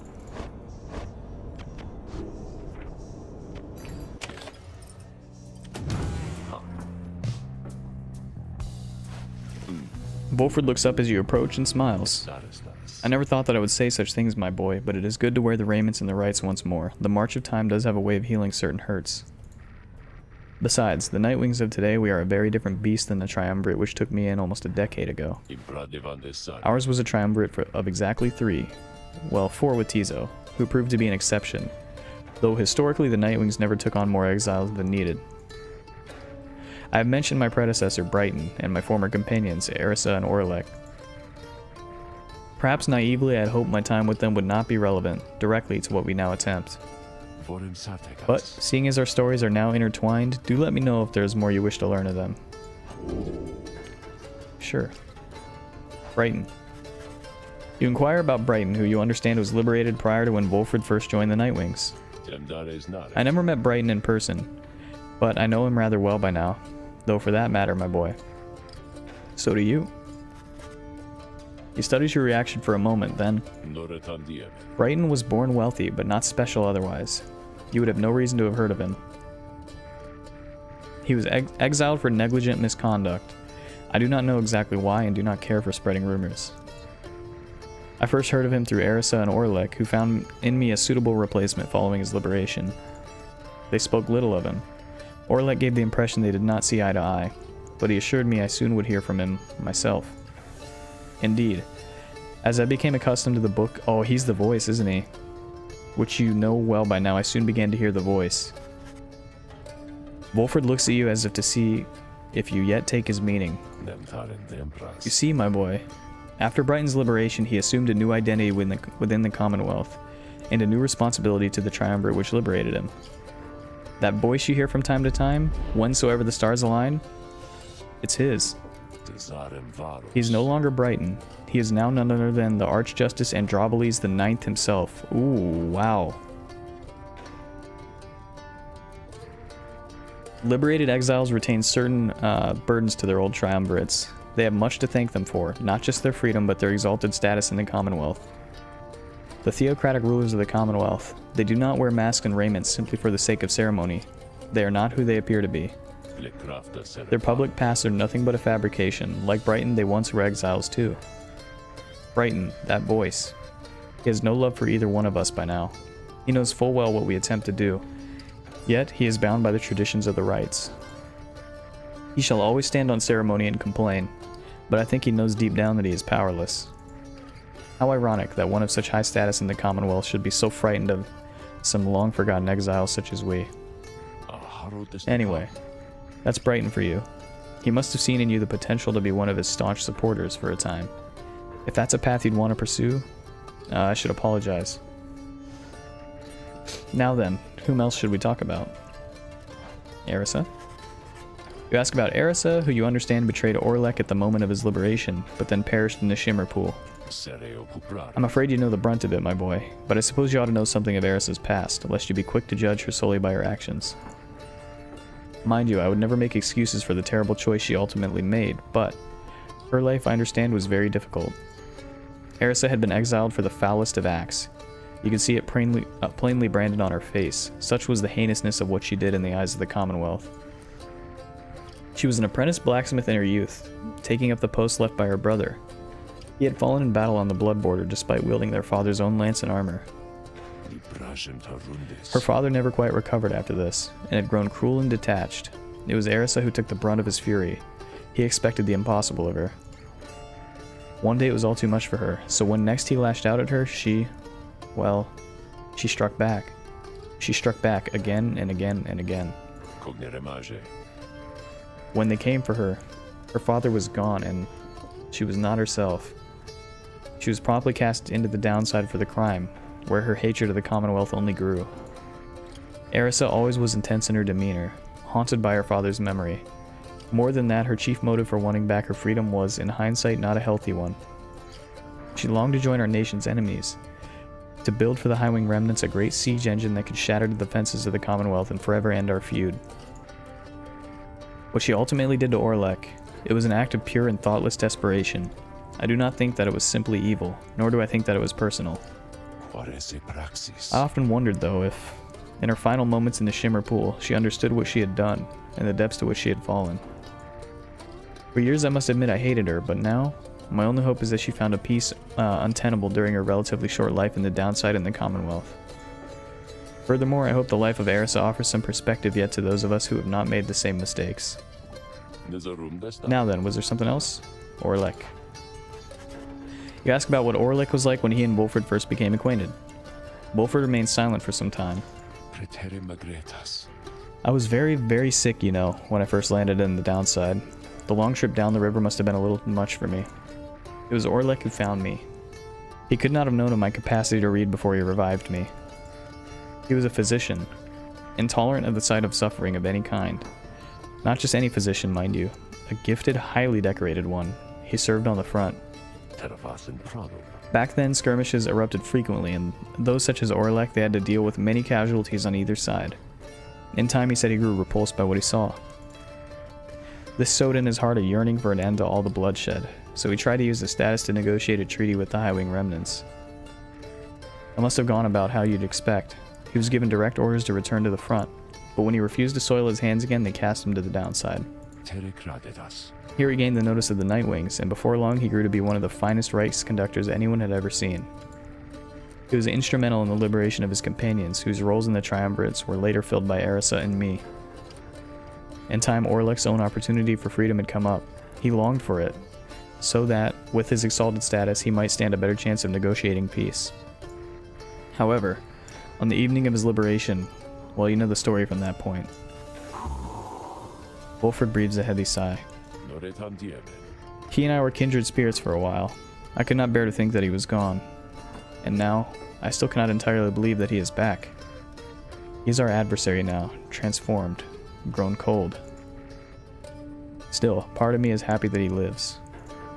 Make no mistake, of course, I shall not be swayed against our plan, not by Orlek or anyone. As I have said before, we share a higher calling now. As for Orlek, he wants his freedom still, although I wonder if he still remembers why. Anyway, was there something else? Nope.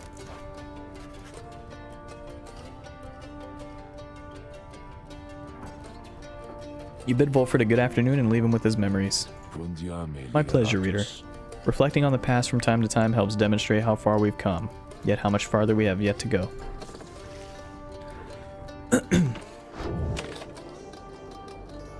Commence the liberation rite. Here we go.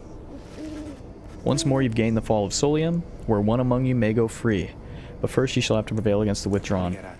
Reader, your companions are gathered there under the fall. They shall be counting on you. Indeed. As the cycle of the rites turns ever faster, so too is our plan set in motion. My agents in the Commonwealth are beginning to cause a bit of stir out there, and word has reached high places that the rites are ending. This is our chance, though let us not despair should victory elude us here. We shall make the most of whatever the scribes may have in store for us. That is to say, good luck, my boy. It's time. Here we go.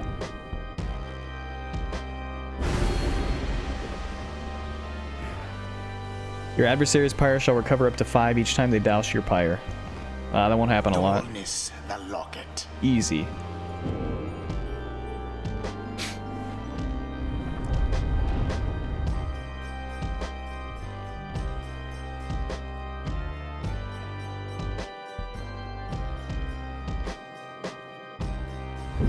Once more, the Nightwings gain the summit of the sacred Mount Aladiel to conduct Aladiel. the liberation rite.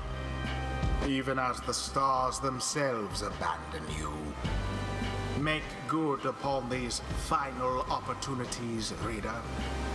This glorious age-old tradition coming to an end upon your watch. I trust your adversaries, the withdrawn, shall not throw away this chance. Choose now who may go free, should they unfortunately fail. The pyres burn.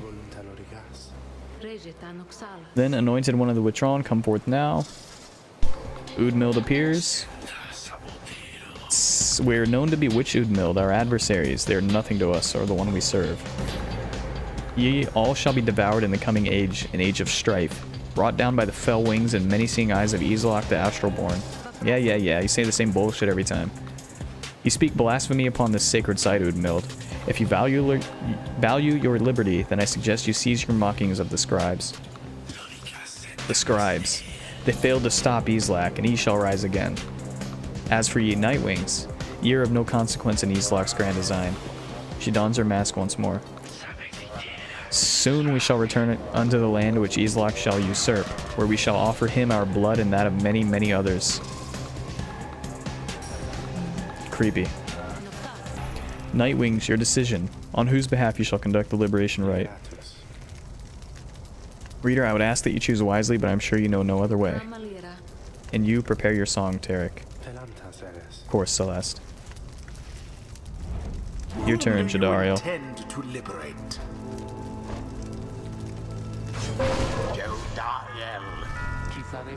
If that is your wish. Who shall strive for her? Edwin. Get ready to get out of here, Jadariel.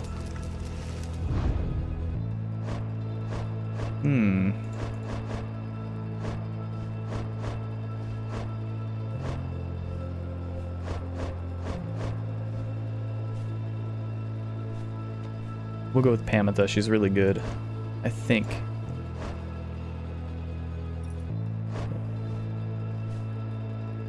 Yeah, we'll do Pamitha. Sure, let's get her out of here then. Very well. Soon, Islak, very soon we shall release thee. We shall release thee, and as for ye Nightwings, we have much in store for ye. Dang it, I forgot to look at her bio. Commence.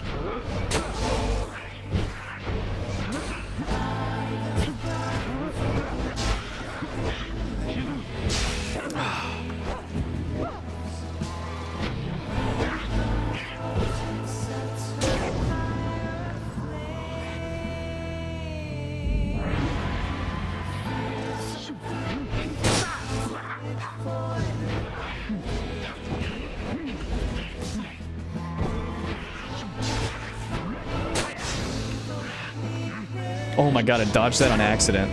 That was crazy.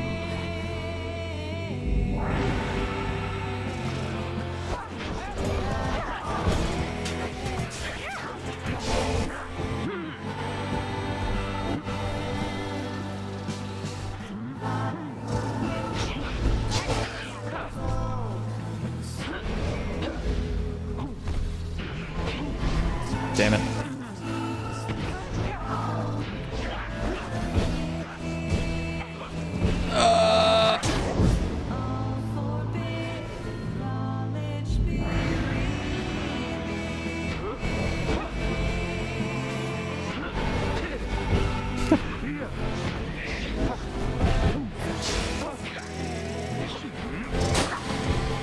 Oh, I got juked.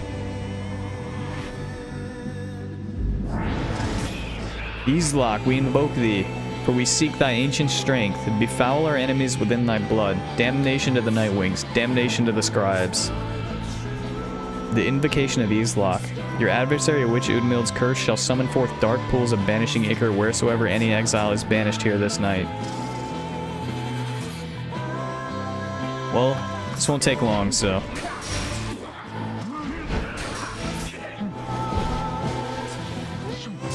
Crap.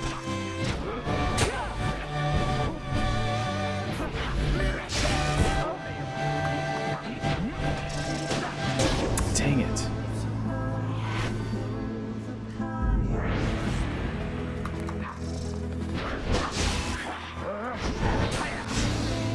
Oh, easy.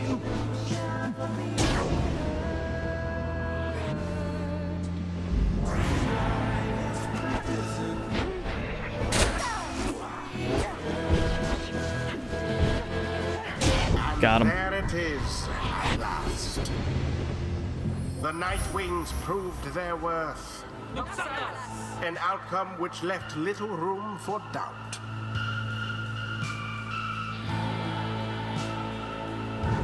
Thus ends the liberation rite. And thus the scribes have chosen. The exile appointed by the Nightwings shall be free. Absolved of all misdeeds, return to glory in the Commonwealth. Her adversary and all others shall remain to carry out their rightful sentences.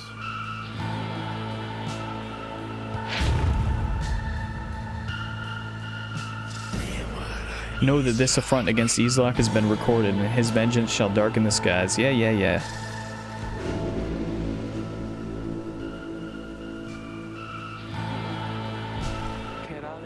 After all this time, she turns her gaze towards the rest of you. I never thought this day would come. I have all of you to thank for this, for doing this for me. The life that I recall back in the Commonwealth was at times difficult, and I am much older now. I know not what I shall find on my return. However, I know this. If that place still is like the Commonwealth I left so long ago, then I shall strive to make it better, for as long as I retain my strength and breath. You see her smile faintly as she disappears into the shimmer pool, though you still can hear her voice, though faintly now. Farewell then, reader, all of you, for now. Jadariel earned back her freedom. Godspeed, Captain Jodariel. The 8 scribes are watching from afar. By their grace, may the cycle of the rites keep turning for as long as possible.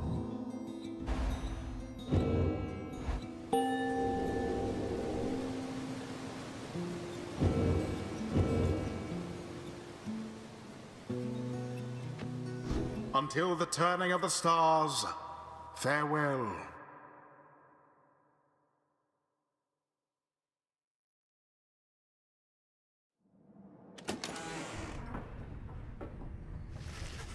You return to the wagon after having prevailed against the withdrawn and the liberation rite. Well done, everyone. May the rest of us soon follow. At least someone got out of here. You succeeded in liberating Jadariel, who returned to the Commonwealth in glory. She was a grim, long-time resident of the downside, grown accustomed to surviving there. We have but a few such liberation rites remaining. Exactly how many I do not wish to speculate about as yet, until such time as we can better say for certain. Under no circumstances would I suggest this is ideal. However, it is opportunity enough that our plan may as yet succeed. 65% now. Although, all these setbacks, I fear. Beaufort trails off and falls silent. Some of the others exchange looks. They're beginning to understand. With the rites soon ending everything which Wolford has sought, both on his own for many years and now with all of you, all of it may have been in vain. The hush spreads to the others. But not to you. You then proceed to do something that none of them seem to expect. You raise your voice. Each of your fellow exiles turns to you, their expressions asking you a question with no easy answer. What are we gonna do? As you meet Bertrude's gaze, the words for the occasion begin to crystallize in your mind. You are searching to find the right words, as all your fellow exiles are looking at you now. Search for the words to say. You tell them that you all have stood together this time after time through this quest, and are now poised to seize upon a glorious opportunity.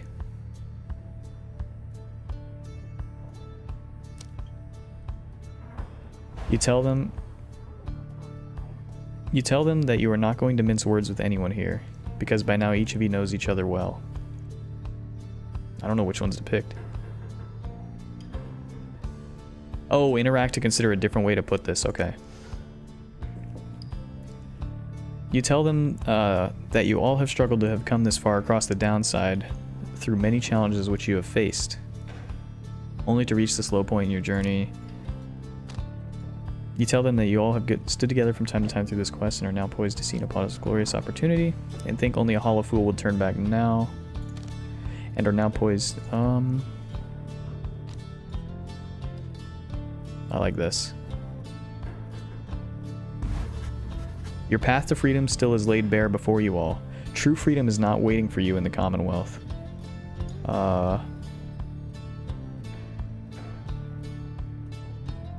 I like true freedom is not waiting for you. None of you pursue this quest with any guarantees. It is a quest you all knew was unlikely to end well. One cannot assume that it would have a happy outcome.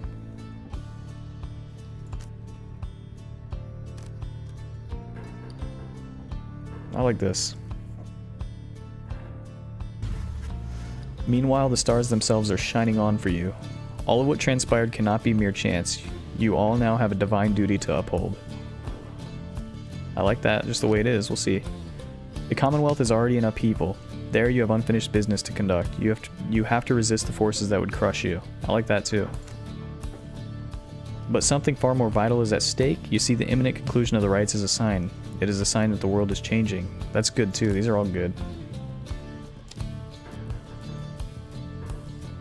Meanwhile, the stars themselves are shining on for you. They would spur you on to greater feats. You all now have a divine duty to uphold. That's good.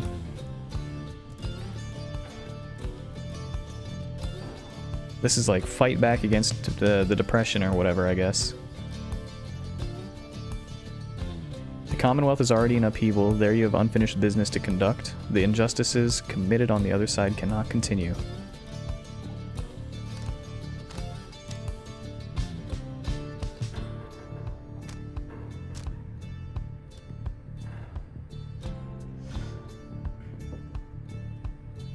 I like this.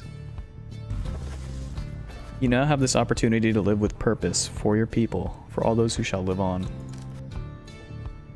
You all stand poised to ensure the world you leave behind for your loved ones, for your people, is a world worth living in. Oh, that's good. If you can believe any of this, then believe above all in each other. Believe that the plan may yet be achieved. I like that as well. We won't jack with it. After a period of brief reflection, you share one last sentiment with your group. Let us stand together now and always. Then you join the others in silence. Thus do you remain together with your thoughts. No one speaks for a time, but then... Damn right, my friend. We've stood together time after time, and I'll be right there with you till the end, no matter where we end up. Thou wouldst dare to change this ancient world, reading one, and yet thy words are tinged with certain truths. May long the stars remain alive for you, reader, sir. All the while, Wolford remains watching you intently. Then his expression softens and he smiles. You are right, of course, my boy. We are the Nightwings. It is precisely as you said. Let us stand together now and always. Lead us then, reader, to the end of our quest, in the dawn of the new age for all our kin. Everyone, for the Nightwings! Everyone responds in kind. They stand with you no matter what. They await the outcome of your vision of the stars, which burn with renewed fury, because now the last rites beckon. Each of the Nightwings gain +1 hope permanently. Let us stand together. The stars above now burn with what appears to be a desperate fury, many more of them than usual. I guess all of the stars are going to be available.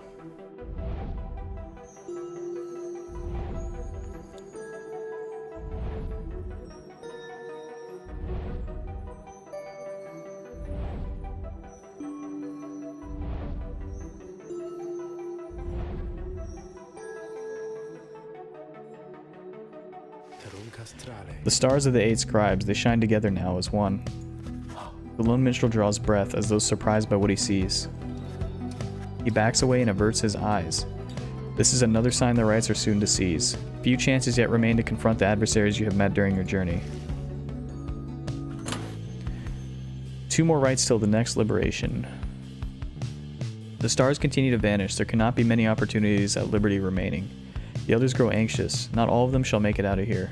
Then we shall keep each other's company. 19-0, baby. Alright, who do we go against next? Preferably someone we only fought once before, but... might have fought them all already. Oh yeah, we haven't fought these guys twice. Let's do this.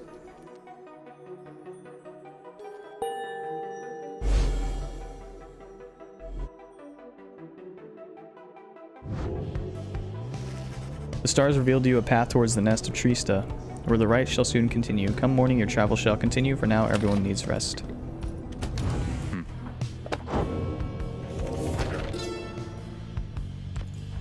Dullness the Locket. Doubtless you have seen Black Basin, whose seething fissures yet spew noxious flame and vapor at the stars. Then you have seen the remnants of the wrath of Dullness, also called the Locket, for within himself he held the fires and a rage which shaped this very land. The Ash Titan, he did threaten to devour us as we delved deeper into the reaches of the downside, till we at last outsmarted him. Quenched his flames we did, when we lured in auspicious storm his way. And so, whilst the Ash Titan has fled, the sopping coward, we can see his handiwork remains. The blackened crags forever shall bespeak the danger which he posed. Unworth. The fallen empire of Sar was ruled according to an ancient bloodline thought to be infallible. Our society shall instead be by those who are in the privilege. We the 8, we cannot bear the burden of determining your worth. It shall be determined by your peers, and by you, yourself. Whew. Excuse me. We shall provide a framing through the rites to put you to the test, against yourselves, against your kin, against your adversaries. The downside cannot let us all go free, thus freedom to the worthy. As the worthy, your true calling then begins. As you return to a society which longs to learn the wisdom you have gained along your path, the worthy shall lead. You find Hedwyn on his own after Jadario's liberation. You sense straight away what is on his mind. The 2 of them were close through much of his life. He looks up at you, but his familiar smile is nowhere to be found. I'm sorry, my friend. I should be in a much, much better mood right now. It's just... I can't believe she's gone. Then he shakes his head. Listen to me. I'm talking like she's... He falls silent again. You can tell he needs some time to himself right now and turn to leave. Wait, hold on. Don't leave me here just yet. First of all, my friend, thank you. I don't like to think of it in quite these terms, but out of all of us, I really hope she'd manage to get out of here. She's been here the longest. Not to mention, I'd probably be dead 10 times over by now if not for her. What's more, maybe other than Volfred himself, I have a feeling she's really going to make an impact on this plan of ours, back on the other side. That was my thinking too. Just the same, though, I'm gonna miss her. You and Hedwyn share some memories of Jadario for a time, though it grows clear to you that he needs some time alone. Thanks again, my friend. I hope that one day all of us can meet again. Jody, she'd be happy on that day, I bet. It's very late now. You part ways after bidding each other a good evening.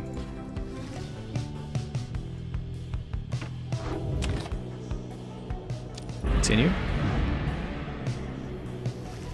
There's no time now to return to Moonlight Alcove as before, as the stars already urged you on. Everyone is ready to make haste for the nest of Trieste.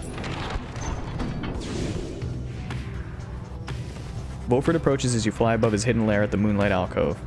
You cannot help but wonder if you shall ever return there. Our dear alcove. I've asked my agents to break down the place. It soon shall be gone, if it isn't already. We shall not be returning. We've not the time to do so anyway, and with Orlek back amongst the living now, and no longer fond of me, I dare not think what he would do with it. Unfortunately, hiding places are of little value once they're found. Once all this is over, those of us who do not manage to return, we shall have to find another place to live. To try to live, at least.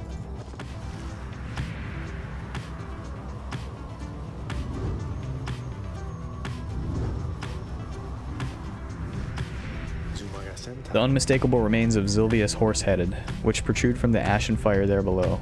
Some have taken it to be the work of sculpture reader. The mare titan, vanquished by the scribe Triesta Tithys, she broke the land beneath her burning hooves, whinnying vengeance. The tale of a titan felled by Saint Triesta Tithys. That is more unbelievable than she thought that some daring exiles over many years carved the titan's visage out of stone. Be that as it may, the climate and the cliffs are home now to exiled harps, such as the Essence whom you faced here when you first arrived. Even they do not all know of the locale's sacred significance. Hedwyn expresses an interest. Bertrude suggests this may be the faster route, leaving vocation time. We'll do Bertrude's.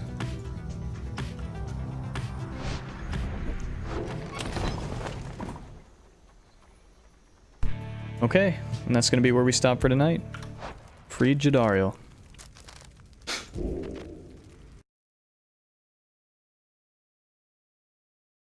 Oof, that was good.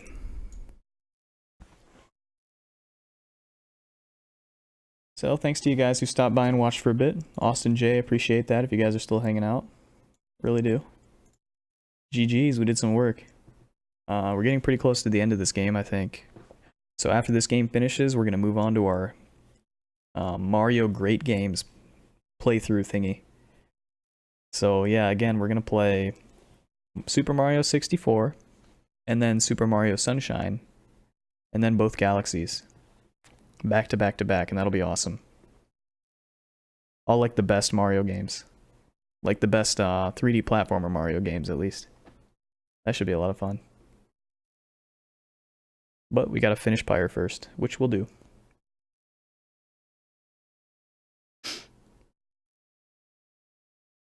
Alright. Yep, I'll see you guys next time. You guys have a good night. Let me figure out a an outro song here. Oh yeah, I've got a cool one. Okay, later guys.